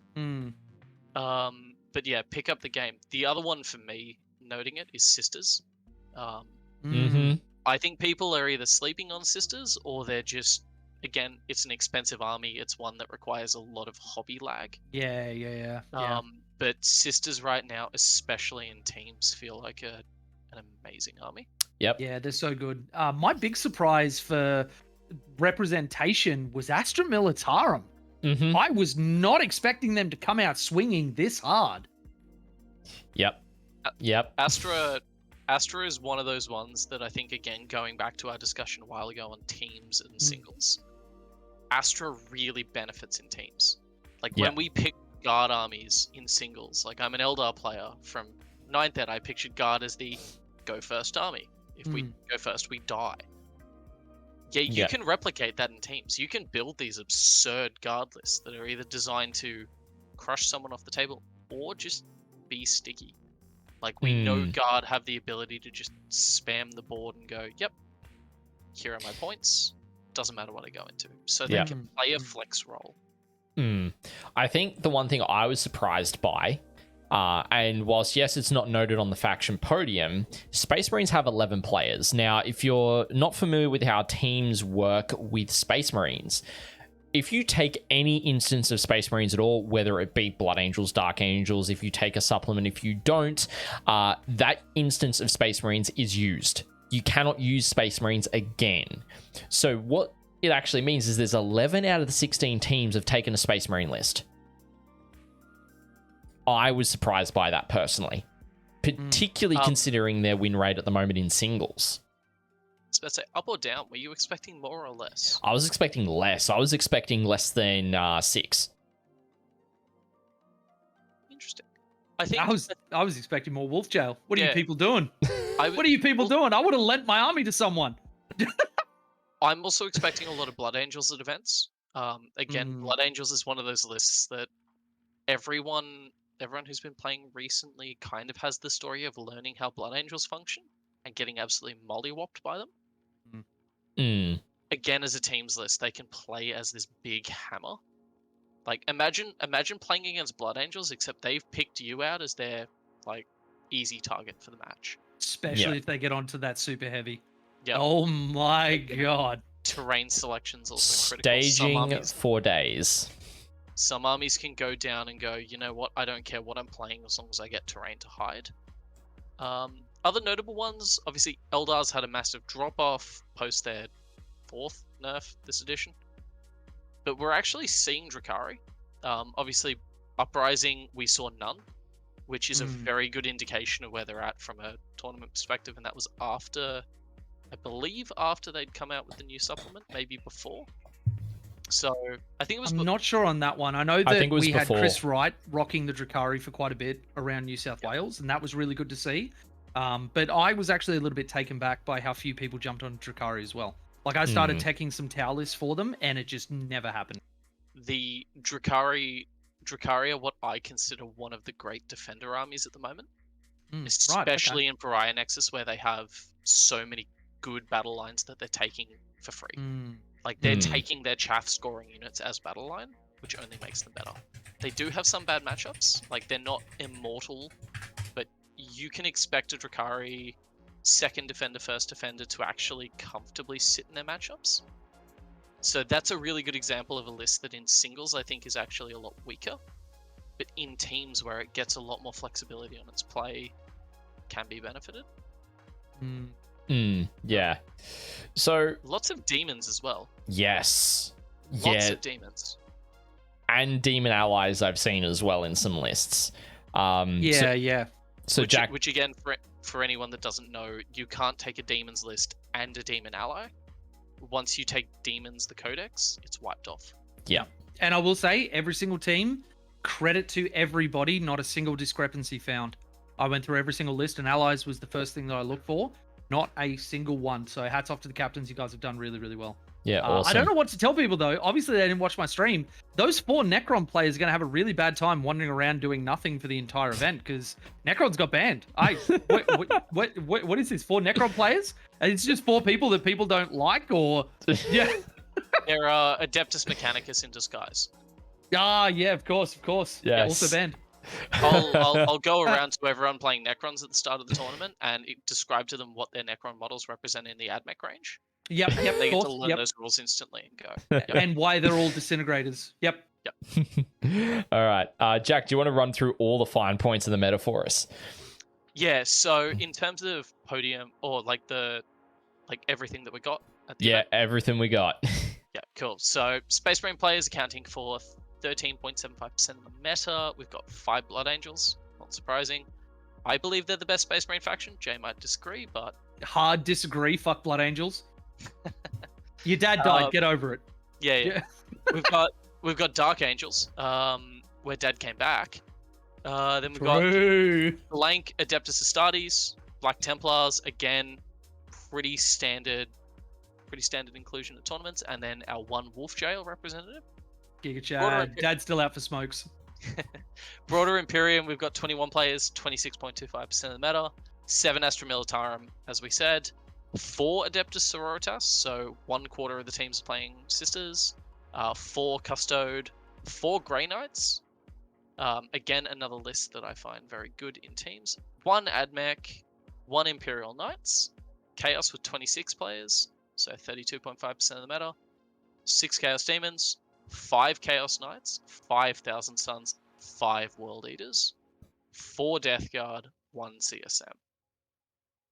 Eldari, 4 players, 5% of the meta, 2 Eldar, 2 Drukhari. I'm not sure if it's not on BCP the split between the Eldar lists. Are any of them Yannari, perchance? I will have a look at that for you now, brother. While I run through. Yeah. Hivebind, 6 players, 7.5% of the meta, 5 Tyranid, 1 GSC, and then other Xenos, inferior Xenos, 15% of the meta, Necrons, 4 players, Leagues of Votann, 3, Tau Empire, 3, and Orcs, 2. So, holy chaos players, Batman! Like, let's have a quick look at that. Like, there are teams running bricks. Yeah. So the first Eldari one, not seeing any Yannari shenanigans. Second Eldari, no Yannari shenanigans. They're pure. Cool. Yeah. Because that can be another consideration to make when looking at Eldar lists. Look for Yvrain being the Warlord. That's the real giveaway. Yeah, that's what I look for just then, yeah. Mm. And that one was actually something which was a carve-out in the players pack, because this was the difference that I called out specifically, because at the first teams event, you were able to take allies, but then still take the major faction. This one, we cut that off, and I also put the consideration that Eldari and Drukhari are considered separate unless you've got a Yannari player. Once you're Yannari, you can take both of them in that one list, but nobody else can touch them on that team. So obviously people have gone for the pure versions over trying to soup that in. And again, a discussion for another day, but I'm really curious to see what they do with Imperial agents in that regard moving forward, given that they can draw from other codex units. That may be the one exception we get to this rule. But... yeah, so far as I've seen, it has just all been allies. Nobody's actually tried to take a strict faction. Yeah. Sweet. I think this is a really good spread, personally. Alex and Chad has pointed out that everyone is in attendance outside of Agents of the Imperium. So no Imperial Agents Codex users here. I was actually surprised to see only 1 Imperial Knights player out of all of the teams, and that Chaos Knights were more favored as well. It's good to see Gene Stealer Cults present, as well as seeing Votann as well, that have seen a little bit of a drop off as well in the overall meta, because they've just got a small box of tricks, and they play very honest 40k. There's no real shenanigans that they can really pull, so they're limited with what they have just in terms of releases at the moment and what they've got for their army. So it's good to see them being taken by 3 teams. So yeah, I think this is a very healthy meta. If we were to jump into the faction podium, yeah. So faction podium, number 1, Astra Militarum, which I will agree is a bit of a shock. 43.75% of the teams are playing. So expect to play against Guard is the essence. Number 2, Chaos Demons, 37.5% of the meta. Number 3 is a 5-way tie between Blood Angels, Chaos Knights, Thousand Sons, World Eaters, and Tyranids. 6 teams are running those, or running one of those. Yeah, I don't. You've split that up. And 37.5% of teams are running any one of those individual factions. So yeah. I think I got my math wrong on that actually, because there's 5 of each, so I skewed my math, so that should actually be somewhere around the 30%, rather than being the 37.5. That's just me rushing to get that done, unfortunately. And importantly, when we're talking about this podium perspective, all teams have at least one of the factions in this top 3. So expect to play against at least one of these armies. Half of the teams have taken 2 factions from the podium. 4 of the teams have taken 3, and 2 of the teams have taken 4 factions from this podium. Mm-hmm. So this represents a bulk of what you may see at this tournament. Yeah. And especially going into teams, you may not play against all of them, but look into these lists. Like if you're gonna go the night before and go, oh, I don't know who to study this podium.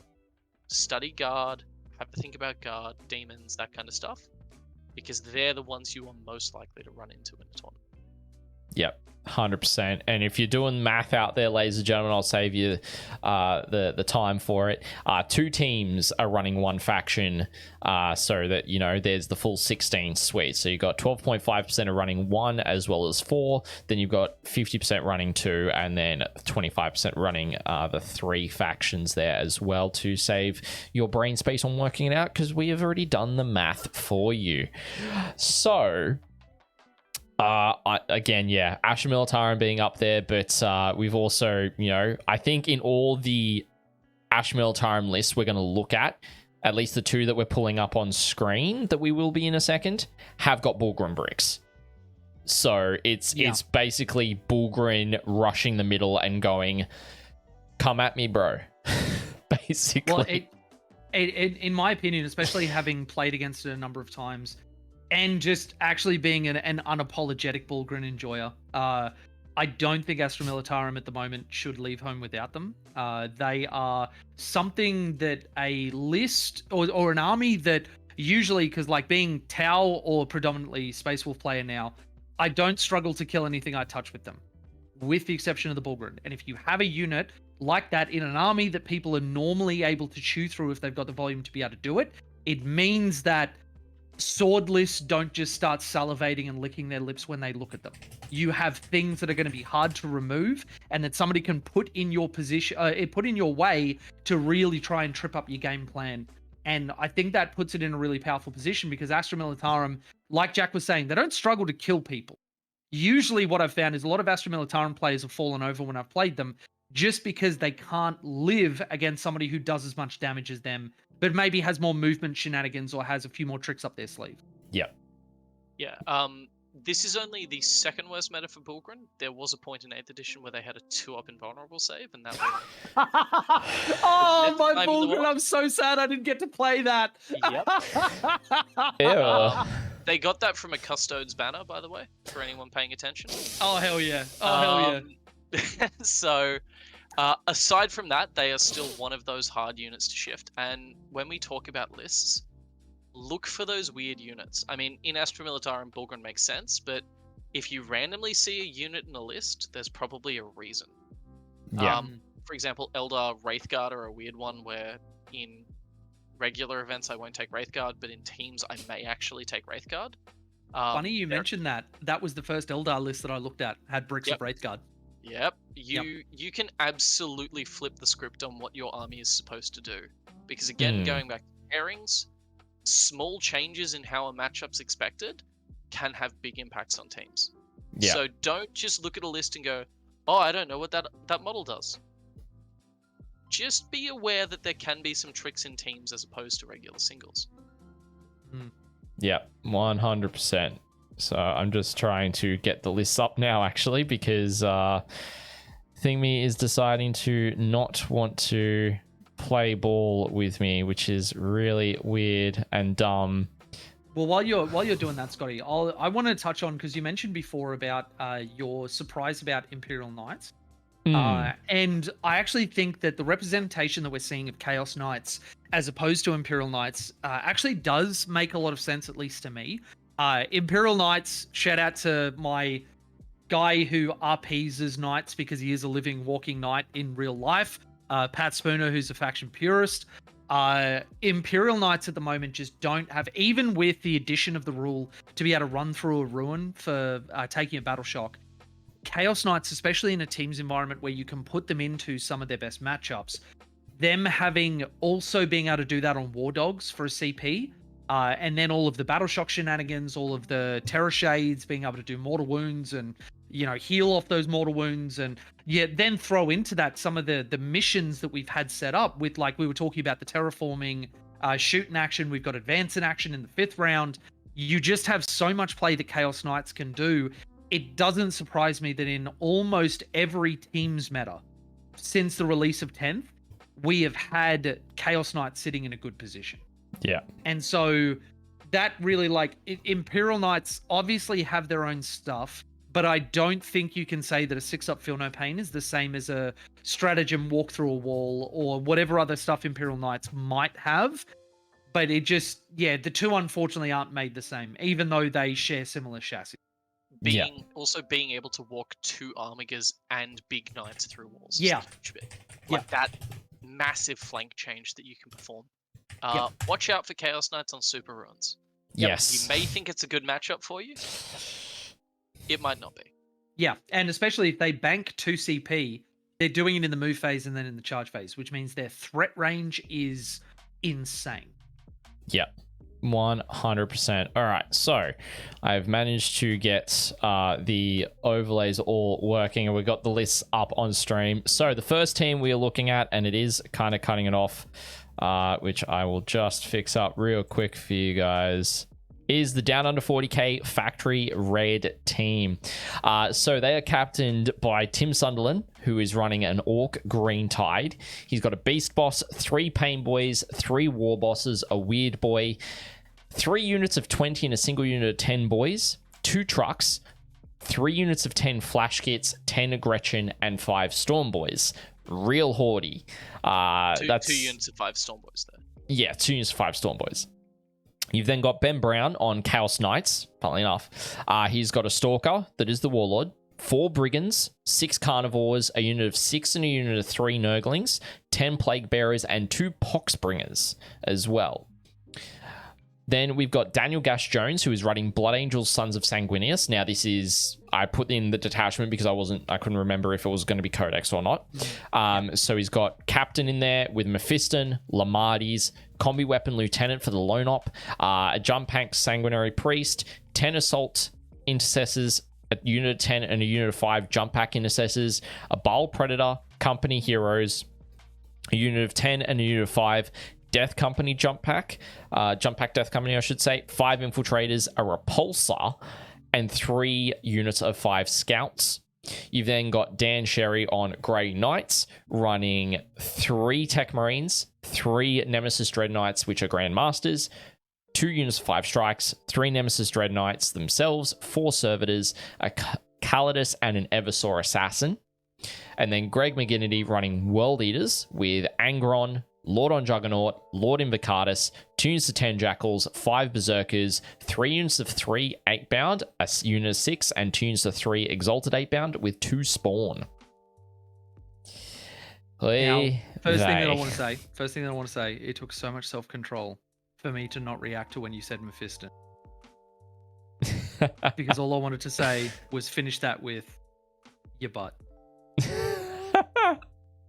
And I didn't do it, and I want you guys to know that I'm very evolved and mature, and I am an adult.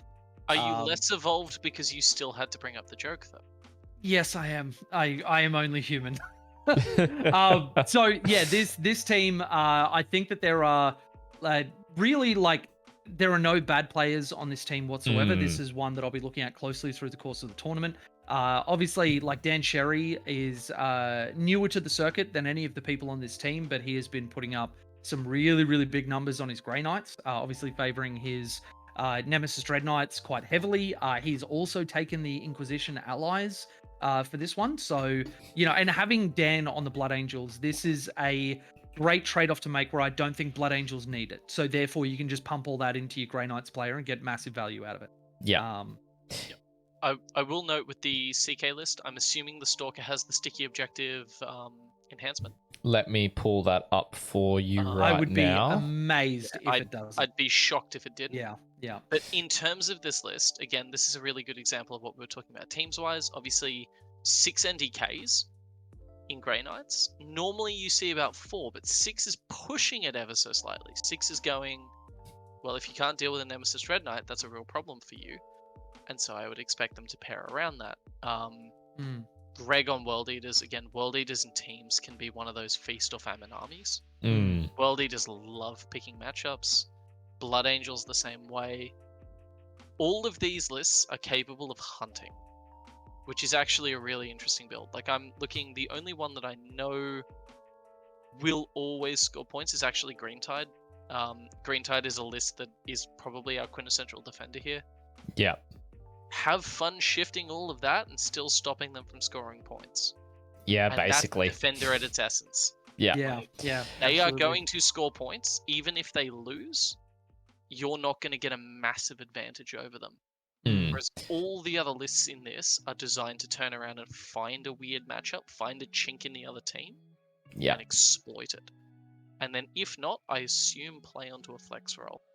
Yeah. I find it interesting that on this team, there is only really one player that is playing something that I haven't seen them play for like the entire time that I've known them.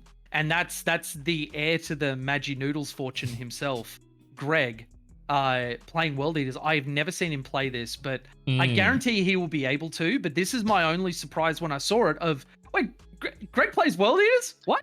Greg played one practice game of World Eaters at ATC against me, just to give me the practice, and he was having way too much fun. So I'm not surprised. He just got bitten by Khorne. He's like, this is sick. And it's funny, you don't normally see Khorne as part of Magi Noodles, but he's just making it work. So many comments in chat just being like, Greg's being a long time World Eaters player. And then just Dan Glaves just being like, Unga Bunga, charge forward. Greg is a long-time World Eaters fan in the same way I'm a long-time Astra Militarum player.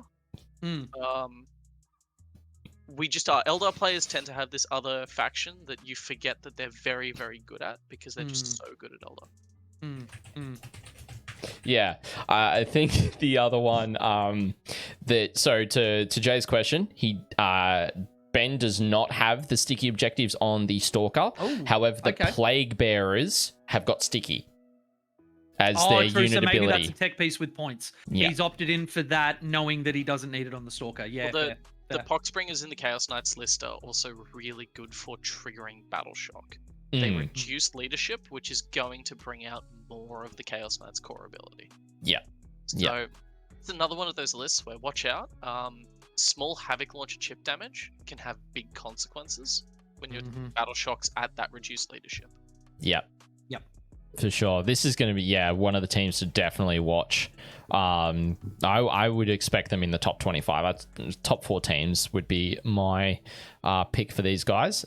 Then the next team we're going to look at is going to be Ethos. Now, for a bit of context for everyone, we did have some more context to add to the previous team where Daniel Gash-Jones is heavily involved with Team New South Wales for the ANZ TC. And very similar here for Ethos, their captain, Michael House, is actually the vice captain for the Team New South Wales team for the 2025 ANZ TC next year. So, what these guys got, Michael House running his Thousand Sons as the captain. He's got Magnus, an Exalted Sorcerer on disc, 2 Infernal Masters, tunes to 5 Rubrics, 10 Zangors, 3 Mutaliths, tunes to 10 Cultists, and 3 Predator Annihilators.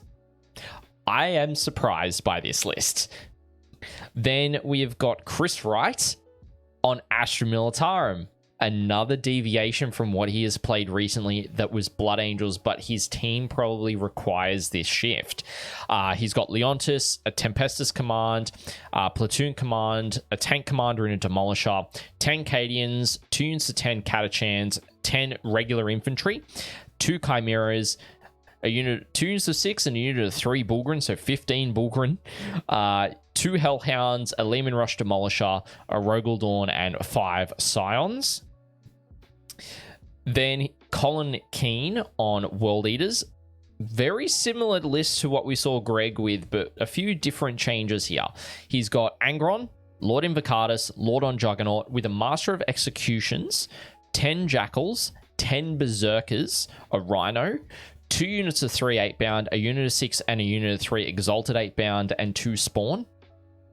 Oscar Dyer on Chaos Demons. He's got Be'lakor with Bloodmaster, Bloodthirster, Rendmaster on Bloodthrone, Scarbrand, Skullmaster, and Skulltaker. Lots of blood, lots of skulls, as is typical for Khorne. I'm shocked. Don't ask me the difference between the models. I couldn't tell you either. Go, yes, skull. 2 units of 10 Bloodletters, 3 Nurglings, 6 Blood Crushers, and 2 units of 5 Fleshhounds. Then Tyler Visor on Genestealer Cult's Outrider Claw. Now, Glaves has confirmed that this is Eric Lathuris's list, funnily enough. So it's got 3 Calamorphs, a Reductus Saboteur, 5 Pistol Acolytes, 6 units of 5 Flamer Acolytes, 2 units of 10 Neophyte Hybrids, 2 Goliath Trucks, 2 units of 2 and a single Achilles Ridge Runner, 2 units of 5 Atlan Jackals, and 3 Goliath Rock Grinders in there as well. Oh, this is a really interesting mix. Really interesting mix. So maybe this is a dumb question coming to the GSC. I'm seeing 6 units of Acolytes there, or have Flamer and Pistol Acolytes split up in that new codex? They've split up. Ah, there you go. That's why I made that differentiation on the list. Starting with GSC, there are few and far between players on GSC at the moment. A lot of GSC players do consider their codex in general to be a bit more underpowered, but I'm going to call it out now. You see guys like Eric and Inez Wilson also of StatCheck doing really well with GSC. And they are absolutely yelling it from the top of the mountain going, you guys, there is gas in this codex. There is stuff that you can do. So it's going to be really interesting to see what Tyler does with this list. Oscar taking Be'lakor. I've personally heard demon players don't really rate Be'lakor, particularly now because of how the demon's army rule has changed to where now it's every greater demon that does the zone of chaos, basically, for deep striking within 6. It means Be'lakor's ability is more diminished and doesn't add as much. So I'm really quite surprised at seeing Be'lakor, but I'm sure there's some tech there. A lot of the other units I am not surprised about seeing, however. I'll let you go first, Jay, because you jumped on that one first. Oh, yeah. So, first and foremost, really good to see Oscar in this team. I had the pleasure of playing him at CrewCon, and round 1, I legitimately thought he had me. So this, I can guarantee he will play this Chaos Demons list very, very well. Now, correct me if I'm wrong, Be'lakor has the units within X distance can't be shot outside of 18. I do wonder, with the armies that we've got here, if this is their light table answer. Yeah, that's not. Because look at all the other armies and what terrain that they might want. You put this onto a light table or even the medium tables, and you have Be'lakor as an anchor with a lot of deep strike shenanigans, a lot of stuff that they can do regardless of terrain, and then set themselves up for the rest of the team getting really favorable matchups. This might be a semi-bus, semi-shutdown shooting, or I will just take the light table and give you guys, some more favorable terrain matchups. Obviously, you can't guarantee it every round, but it is a little bit of tech potentially. I'll extrapolate further as well. Be'lakor in teams Be'lakor in singles has been most of the debate that I've heard. Be'lakor in teams is a choice of going, let's stabilize the demon matchup. Let's make sure that demons can't get shot off the table. So you're sacrificing a lot more of you're basically sacrificing your depth. Like, how aggressive can I be? How many big wins can I push for? You're basically stabilizing your matchups with demons by taking Be'lakor. You're saying, I can guarantee points because I know I can leverage the 18-inch no shooting. Whereas if you don't have Be'lakor, you're kind of forced into a particular role. Yeah. And with the up downy and with units like the Blood Crushers, this list can still come out of nowhere quick and force a lot of problems. Oh, yeah. Yeah. I mean, like Oscar, I had jailed from turn 1 completely. He didn't move for more than a couple of turns, and he still scored extremely well. to the point where like I genuinely thought he was going to beat me, and I was shocked when I just had him. Because of just the amount of stuff that you can do with this army. And that's where, when you were surprised by the demons, having been able to see them recently, there's a lot that I can see in their toolkit that I think about teams and I go, you know what? I can actually see a lot of really good skill expression or filling gaps on teams that other armies at the moment just can't fill as well. And I don't know if that's to do with recent changes or buffs or whatever that they got, but they're looking really solid, really solid. There's a lot of movement expression in demons as well. Yes. Also, look up how many mortal wounds a Blood Crusher squad can do on the charge, and then come back to me. Like the first they're what I wish our rampages were. It was revealed to me on stream at the start of 10th edition by Barnyard Wargaming. Never have I doubted that unit. Like that. Yeah. It humbles you. Yeah, absolutely. So yeah, I think more my question around it was just the choice of Bellicor. A lot of the other units being taken was definitely on point, but I think especially very meta, yeah. But I, even to the point of that 18-inch no shoot, it also stops Doombolt now. It also stops anything that selects that can ignore it now. Basically can't get through it. I think there's one or two niche cases that still technically can. Vortex of Doom. It stops the Vindicator Assassins as well. It's the one unit that can stop Lone Op. Yeah. So World then, Eaters, the World Eaters are spicy as well. Looking into it, comparing it to the other list, this is focusing on making your Berserkers a bit more of a combat hitting unit. Yep. I'll be honest, personally, I prefer the other list. I think 8-bound are just the best thing you can run in World Eaters. But it still has exactly what I want. It has Spawn, which for those that don't know, can get a 4-up Feel No Pain with the Blessing. So they can become annoyingly sticky. You've still got your 8-man or your 8-bound bricks. Only one unit of Jackals as well, so a bit less of the sticky chaff support. In favor for making yet another destructive brick. And I mean, most people who have played against Khorne Berserkers, Master of Executions, know that it's a unit that you have to respect. It's one that once it comes out of its Rhino, Blood Surge is a rule you have to play around. And Blood Surge with 5 Berserkers you can play, 10 with a Master of Executions you have to represent or respect. The only thing is you lose more engagement tools. So this doesn't have anywhere near as much stuff that it can shove into small chaff units. Yeah. Also, friendly reminder to those playing against World Eaters. If you blow up the Rhino, the Khorne Berserkers can't Blood Surge that turn. Because they are battle shocked. Yeah. Keep that in mind. Yes. I mean, Master of Executions gives them fight first all the time. So it means that, they are potentially a tech piece if you are wanting to kind of stage them and use them maybe to screen in certain matchups. You move them up quickly with the Rhino. They might, center objective, you throw them on there and basically go, cool, if you come anywhere near me, I can Blood Surge into you.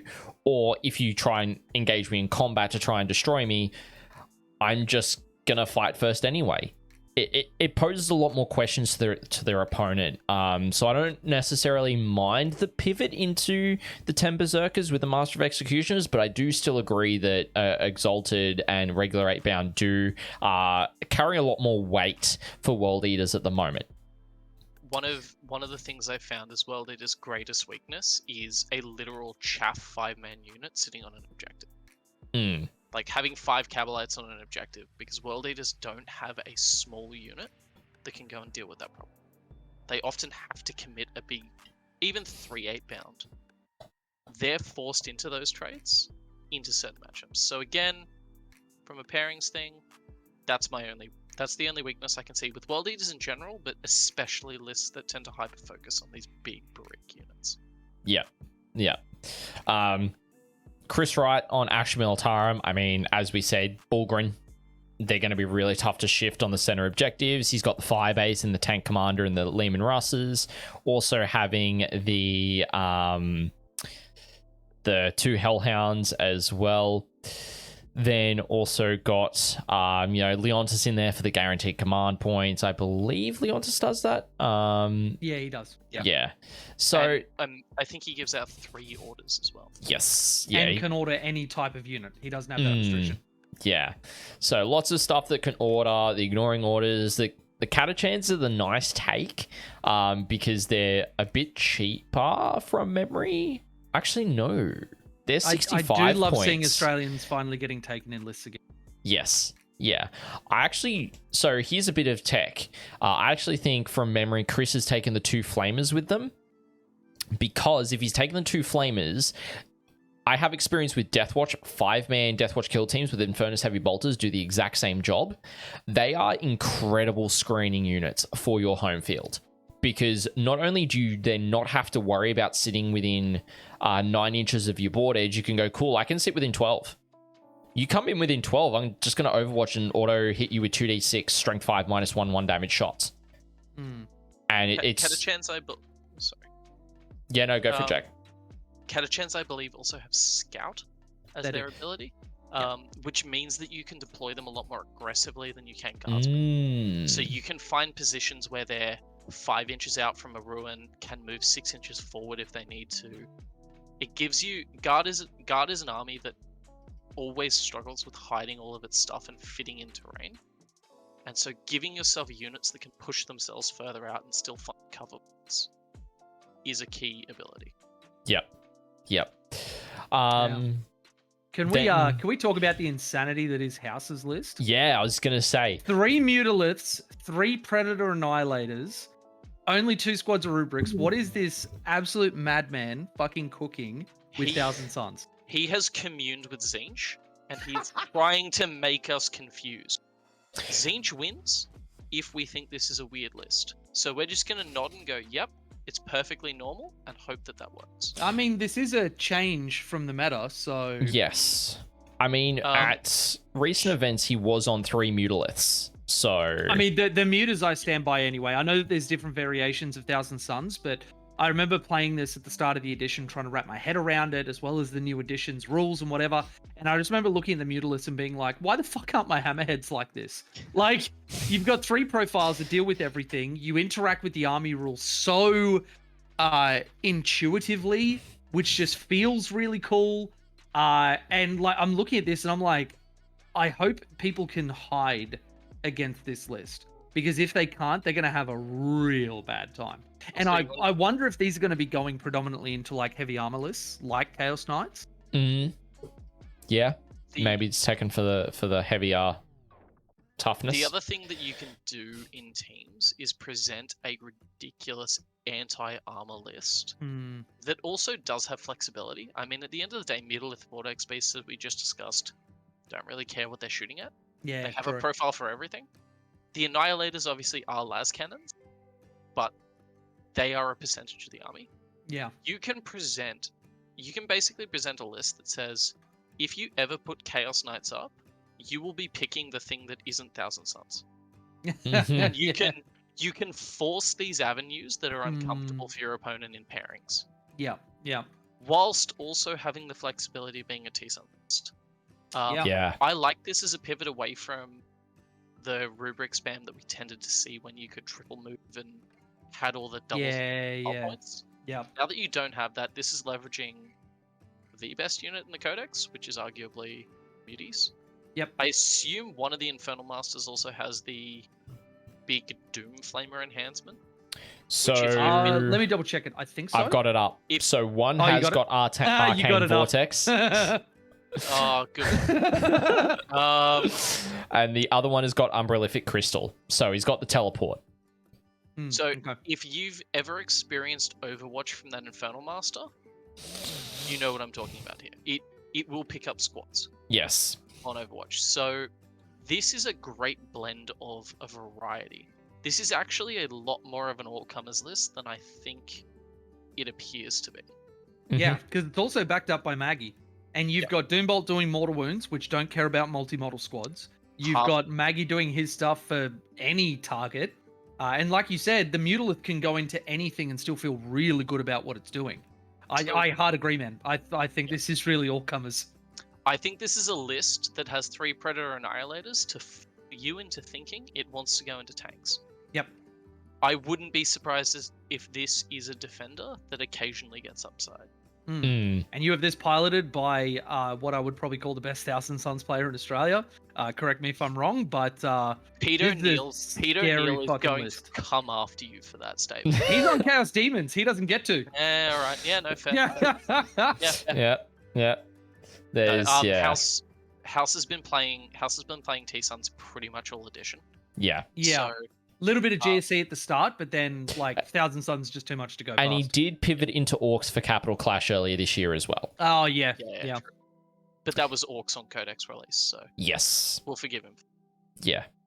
All right. So the last team we are going to be looking at is Inner West Hammer.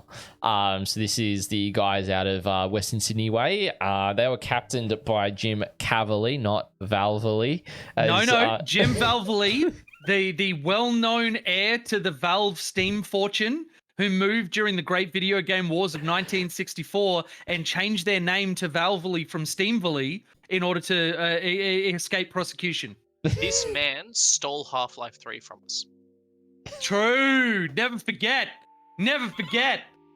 The memes coming out of my one mistype. I wonder if Jim Valvolie got a free copy of Space Marine 2 just because of his family. Low just so he key. could play Blood Angels in the video game. He probably did. Let's be honest.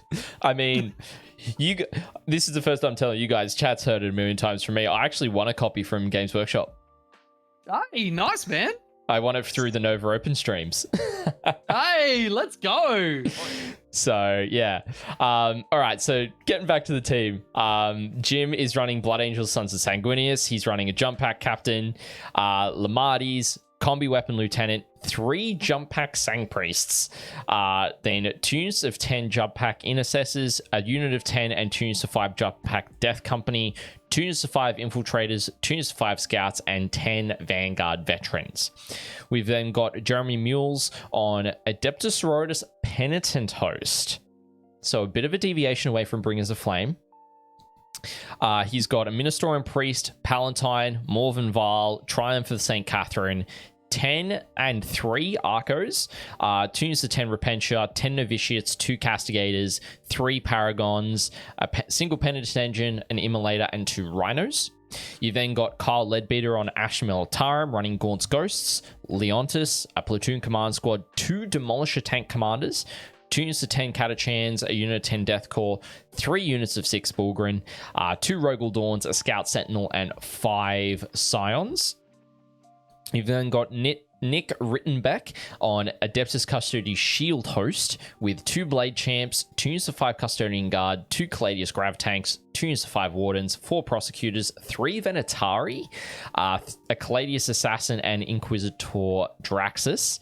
And then you've got Wolf W on Hypercrypt Legion Necrons with a Chronomancer, Hexmark, Technomancer, Transcendent Satan, 10 Immortals, 2 units of 5 Deathmarks, 5 Flayed Ones, 3 individual Low-Cost Destroyers, 6 Wraiths, 2 Doomsday Arcs, and a Monolith.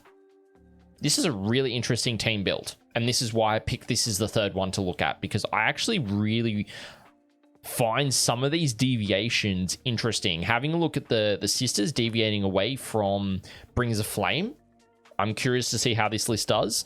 Seeing Hypercrypt Necrons in a teams format with, you're looking at, if my math's looking at right, over 1,100 points in the Satan, the Doomsdays, and the Monolith. Mm-hmm. You've then got Blood Angels, of course, they're doing really well. There's 30, 40, 50 T4, 2 wound, 3 up save bodies in there. I mean, the Vanguard vets do lethals on charge. You've got the jump pack intercessors do mortals on the charge. More than likely, all 3 of those units have got sang priests in them as well. Lamarty's in probably with the 10-man death company. And then the jump pack captain going somewhere as well. Not sure what unit he threw that in. Could be Vanguard veterans, could be jump pack intercessors. Yeah, could be matchup dependent.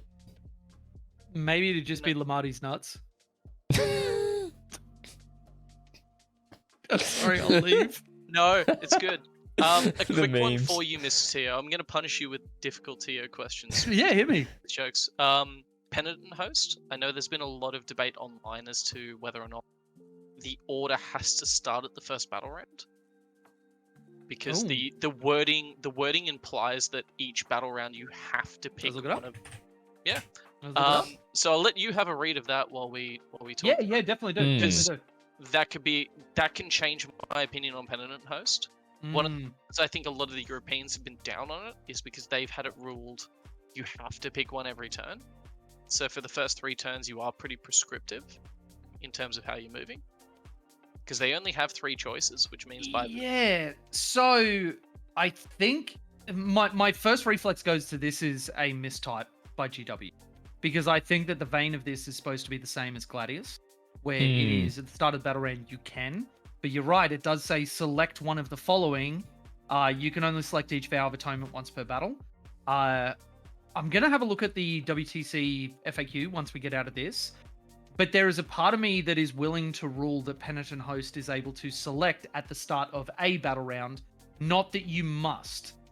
Because I think that's kind of stupid, counterintuitive, and runs against every other detachment that we've seen that has this set of rules. But that's a really good one to bring up. Just, if you can, message me like in a couple of days or something and just follow up, just in case I've forgotten. But that's where my brain goes to, and I am not in the business of having somebody have something identical to another codex, but it just works differently for like no reason to the detriment of the player. But yeah. Again, good one to bring up in terms of the sisters list. So the one thing that you need to see to believe is how quickly sisters can move with a Triumph of St. Catherine. Yes. Yes. Also note, the Triumph can move your backfield units, move forward, then move your frontline units. The entire army benefits from that 6-inch aura. Yeah. We'll never imagine and see it. And then you throw that into 2 units of Repentia if you don't think that 10-girl squad can bad touch you in all kinds of ways that'll leave you scarred, confused, and a little bit aroused. You are wrong. And it's okay to be wrong, but you will be wrong. Yep. Yeah, And major respect list. Yes, Like, 100%. Don't get me wrong, it is still fragile. One of the things that sisters have always been is if you can clear through this chaff, obviously Arcos aren't as much of the terror as they used to be in terms of the fact that they did get downshifted to a 5-up Feel No Pain. Yeah. They're not quite the stat check. So there may be a couple of people going in going, oh, well, they're Arcos. I remember when 30 Arcos used to bad touch me. It's not quite that bad. But this is still a lethal list. And again, depending on the TO ruling, it will favor this list higher or lower. But that's just the nature of having flexibility and choice. If this can deploy the penitent choices when it wants to, it unlocks this army, as it should be in my mind. Like, you can set these more staging things. You lose that prescriptive nature of having to go 1, 2, 3. Yep. Yeah, and on that particular point, my brain goes to the fact that, like, how many games have you had in Pariah Nexus where turn 1 is literally a nothing turn?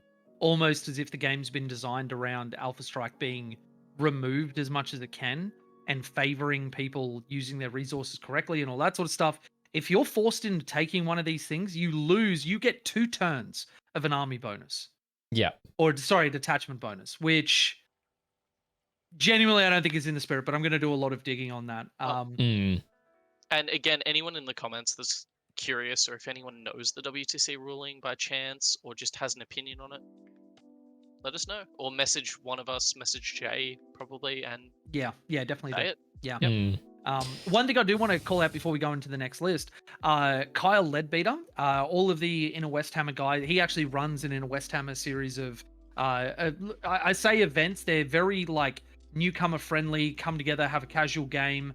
Very, very good for people wanting to get into the tournament scene, wrap their head around it with something that isn't like like one of my events, which is a very heavily structured, highly competitive event. Still great for new people, but you want to go there sort of knowing the game at a basic level and understanding your rules and whatever. So if you're interested at all in doing that, Inner Westhammer obviously is the Inner West of Sydney. So just find Kyle on Facebook or find their Facebook group. and have a look at that. Really, really nice bunch of dudes. I was actually messaging Kyle to come out and have a couple of games with them. Unfortunately, it didn't line up and life just got crazy.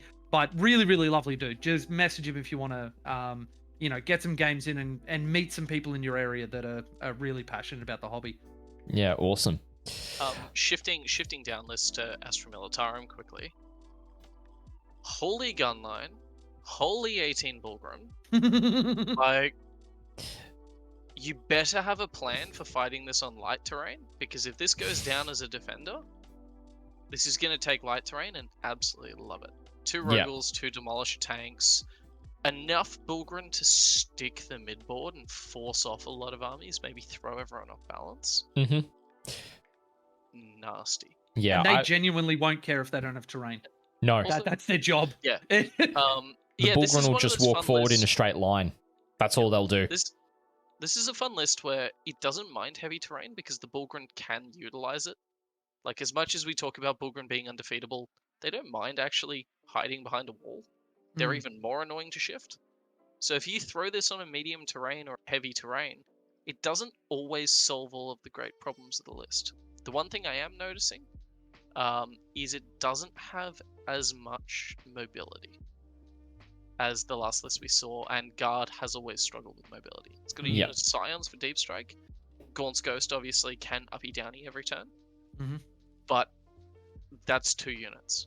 Yeah, you do still have the 2 units of Catachan with the Scout. Yeah, and that is something that fills a gap that Astra Militarum has really struggled with, which is that infiltrate counter Scout denial.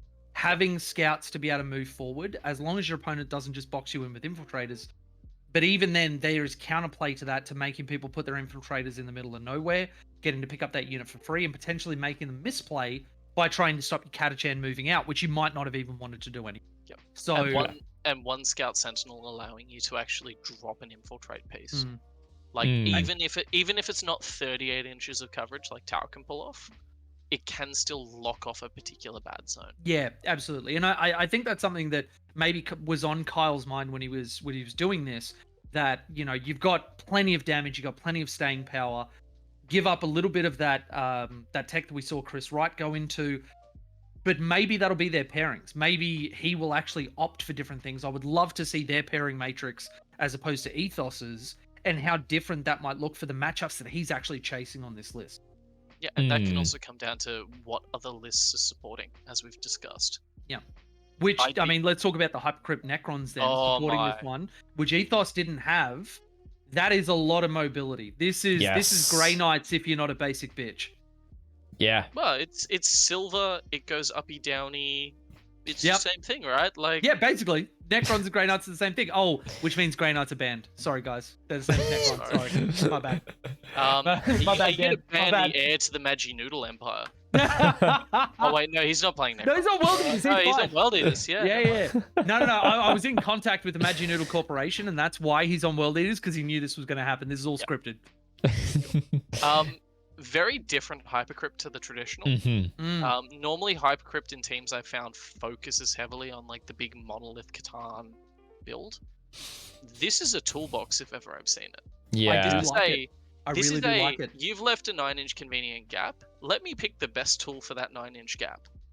Yeah, so because having actually a bit more in-depth knowledge of Necrons, I might just jump here, Jack. Sorry. Didn't mean to step on the pro's toes. Okay, here we go. Mr. Marines knows another army. All right. He's about to be banned from his own Oh, goodness gracious me. So the Chronomancer giving the, I believe it's -1 to hit. We'll go with the Immortals. The Technomancer with the Feel No Pain goes with the Wraiths. The single low curse, they are there literally as action monkeys. No joke. Because they have deep strike, you can literally pick them up. They're single models. They're on a 60 mil base. Like, they're really easy to fit into corners. They're easy to throw away if you want to go, yep, I just need to throw a unit to do, say, established locust turn 1. You can just go, yep, cool, I'm just going to fly out a single locust. It's 30 points. Who cares? Death Marks are really good scoring pieces because they've got deep strike, they've got that uppy downy ability. Flayed Ones having that infiltrate as well and being a decent combat threat. The Monolith, there's a lot There's some tech there that they can utilize with being able to portal out, but it's normally is insane. yeah, Yep. it's normally more used Three- around warriors than 3 of the immortals or 6 anything. Yeah. strats- 3 of the 6 strats from Hypercrypt rely on a monolith from memory. Yes. And the one to watch out for is shooting a unit and having it teleport to a monolith. Yep. Like that one comes up. Yep. Mm. And on your point about the destroyers, Scotty, I really want to shout out Bugman from CrewCon, because that was my round 2 on the Wolf Jail, and he used them incredibly well. Having those 3 destroyers, he put them in key choke points and actually just used them as move blockers.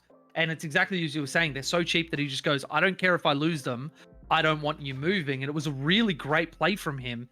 And one of the reasons why, even though I locked him up, he still got 75 to my 85 or 90 points or something. It's just having units like this, when you're relying on monoliths and Catans and all that sort of stuff, is a necessity. Same as the flayed ones, the death marks. As you said, I really love the makeup of this list. I think they've put a lot of thought into it. Yeah. You do have the Doomsday Arcs there for that heavier anti-tank as well. So if you do get paired into something that has a little bit of armor, they're able to pop rhinos, venoms, any other boats, wave serpents, that kind of stuff as well. Or even into Tau and things like that. They're able to actually go, okay, cool, I've got enough AP, I've got enough strength to actually reliably kill something that's a bit tougher rather than just relying on lethal hits. I dare say the Immortals, and I'll have to double check this in Wolf's list, is if the Immortals are Gorse or if they're Tesla. Yeah, if they're Tesla, then it's going to be a lot of shots because they're sustained. I can't remember if they're sustained 1 or sustained 2 off the top of my head, but yeah. 2. Yeah, so that's going to be a lot of shots. They are just Gorse, so lethal hits for that one there is really important. Notably with AP, from what I remember. Yes, I believe they're strength 5 AP 1 damage. Yep. They're at 24-inch range. To answer your question as well, Jay, about the WTC and Sisters, few I in did chat. see the comment, yeah. No worries, wasn't sure if you had seen that. So basically, still read it out for the benefit of the stream. Yeah. Benefit for everyone who is watching this back, doesn't have access to chat. Basically, WTC have ruled that for Pentecost, you don't get the abilities during turns 4 and 5 because you have to pick during turns 1, 2, and 3 for those abilities to be used. So sorry, Jeremy, I tried, man, but WTC had a ruling. I personally disagree with that, but as a TO, if there's a written rule or written ruling, then you just have to go with it, unless it is so far against the grain of the game that you have to do something about it. Looking at you, Eldari, and towering. Yep. Then the other list we haven't really talked too much about is Nick Rittenbeck's Adeptus Custode Shield Host. It's basically 2 of everything except for a few tech pieces. Inquisitor Draxus being a relatively mainstay in Custodes now, even though Imperial Agents is out and her changes have come into effect. You've still got the Calidus Assassin there, still really good for doing what needs to be done. 3 Venatari, they're jump pack Custodes. I love the Venatari. Yeah. Free rapid ingress on those. They can rapid ingress alongside another unit on a turn. Mm-hmm. Yep. And importantly for everybody listening, because of the most recent FAQ, yes, replication was changed from captain abilities and all that sort of stuff. But these Venatari, these girls, mention it on their datasheet, which means that they are supported by the FAQ to still be able to replicate. Yep. So be aware. I know it caught me off guard at Uprising this year. I saw 3 units rapid ingress in on the end of my turn. And I was only expecting 1. Still won that game because Eldar, but nice. But it's still a shock, so keep it in mind. But the Caladius grab tanks, they're nasty, really, really good shooting. Also relatively tanky. Not like Land Raider tough, but can actually take a hit. Importantly, Blade Champ Warden teams, that's a math problem and a half. Yes. If you need coaching on that, feel free to message me privately. The answer is that you don't kill them as effectively as you want to. Ever. The Drax is still being able to pair up with a Custodian Guard team and shoot twice is a really neat gimmick. There's a reason that still like kicks into play. It's a good list. It has tools. Yep. It is custodes. The one thing with custodes that can be a bit nasty, they can get a bit spread out onto the board. Like custodes, like a lot of elite lists, if one flank collapses out of nowhere, can get into a bit of trouble. But they're also a really good list of, if your captain tells you to defend, boy howdy can you defend. Yeah. This is definitely a defender list. It can be either. That's the thing. It can send out with those two Warden Blade Champ teams and just go, you know what? I'm going to push. But it can also sit back. And lists that can flex that role can be really pivotal in pairing. So I wouldn't be surprised if this list actually floats a bit and takes on either of those roles throughout the tournament, depending on what the teams see it to be. That's what I was thinking looking at these. Like, you've got 3 lists that all make up really, really good sword lists if you put them in the right context. You've got a Custodies list, which can very flexibly take on a lot of stuff, or even just get bust and not expect a 0 bussing.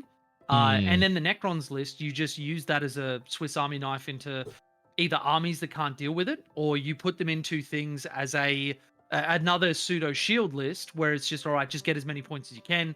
We're not anticipating you win this, but we don't need you to. We just need you to not get bodied so that our swords can do what they want to do. Yeah. Yeah, 100%. And to the a bit more around the Custodes list, the Caladiuses are really good anti-tank. Do not underestimate those. Like, they are 4 damage at 4 shots twin-linked at like strength 12 or 14 -3. Yeah. They will body a vehicle if they get their shots off. Like, or elite infantry as well. Yes. Look at Bulgren. They're picking up Bulgren. Like they're not, because they're 4 wounds. It's half damage, isn't it? Bulgren? -1 for Bulgren. -1, yeah. They're 4 wounds each, aren't they? 3 or 4, I can't yeah. remember. Are they 3? I think there's ones with invols and ones with 4 wounds, from memory. Right, okay. Yeah, it depends on their equipment. Squad. Yeah. But yeah, just 4 damage flat can even just hunt down elite infantry. So be very careful of those tanks. Yeah, 100%. They also have fly pivot, so keep that in mind. They're faster than they appear. They are also oval bases, though, so they do have to pay for the pivot. Yep.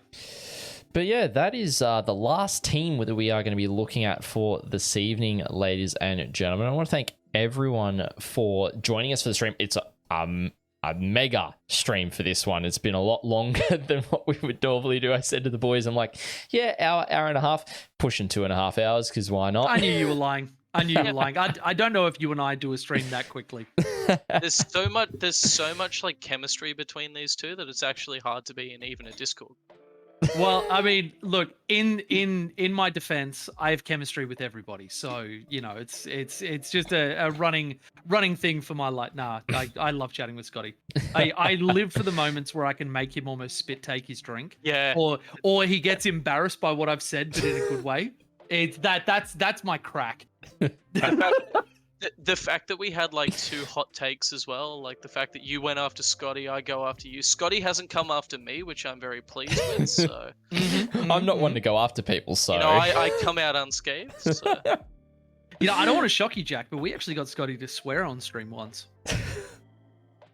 True story.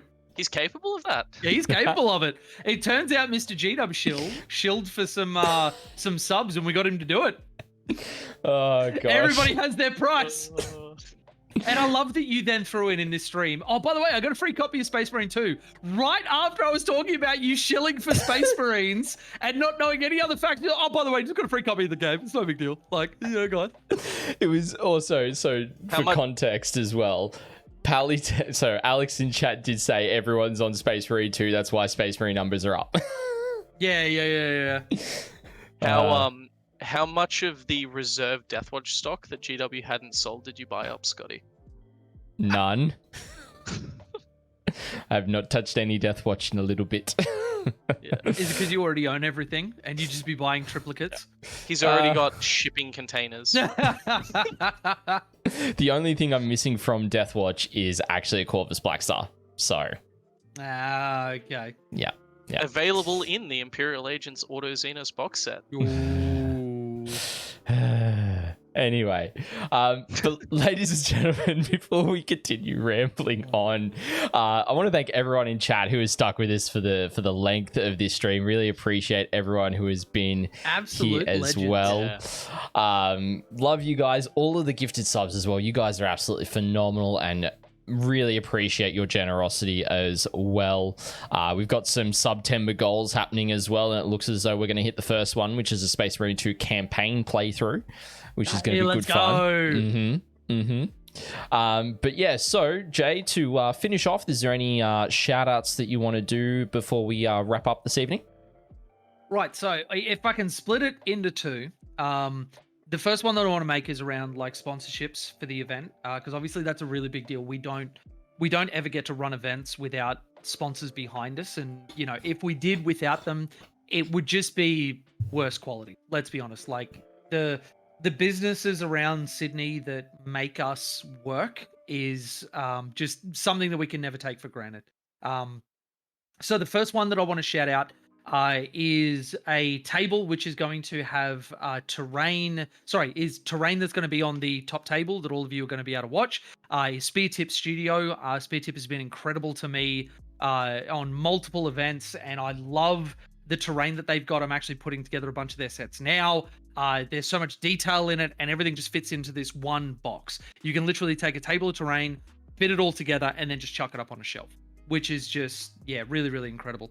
The second one is to my new sponsor for all of my events, and is somebody, you might remember them, Scotty. Their first event in Sydney, or at least their first major one, was the Pantheon GT. This was Rainer Jensen, who got a prize as part of his first event. He was really excited. He's actually caught the fever and has now started his own business within Sydney.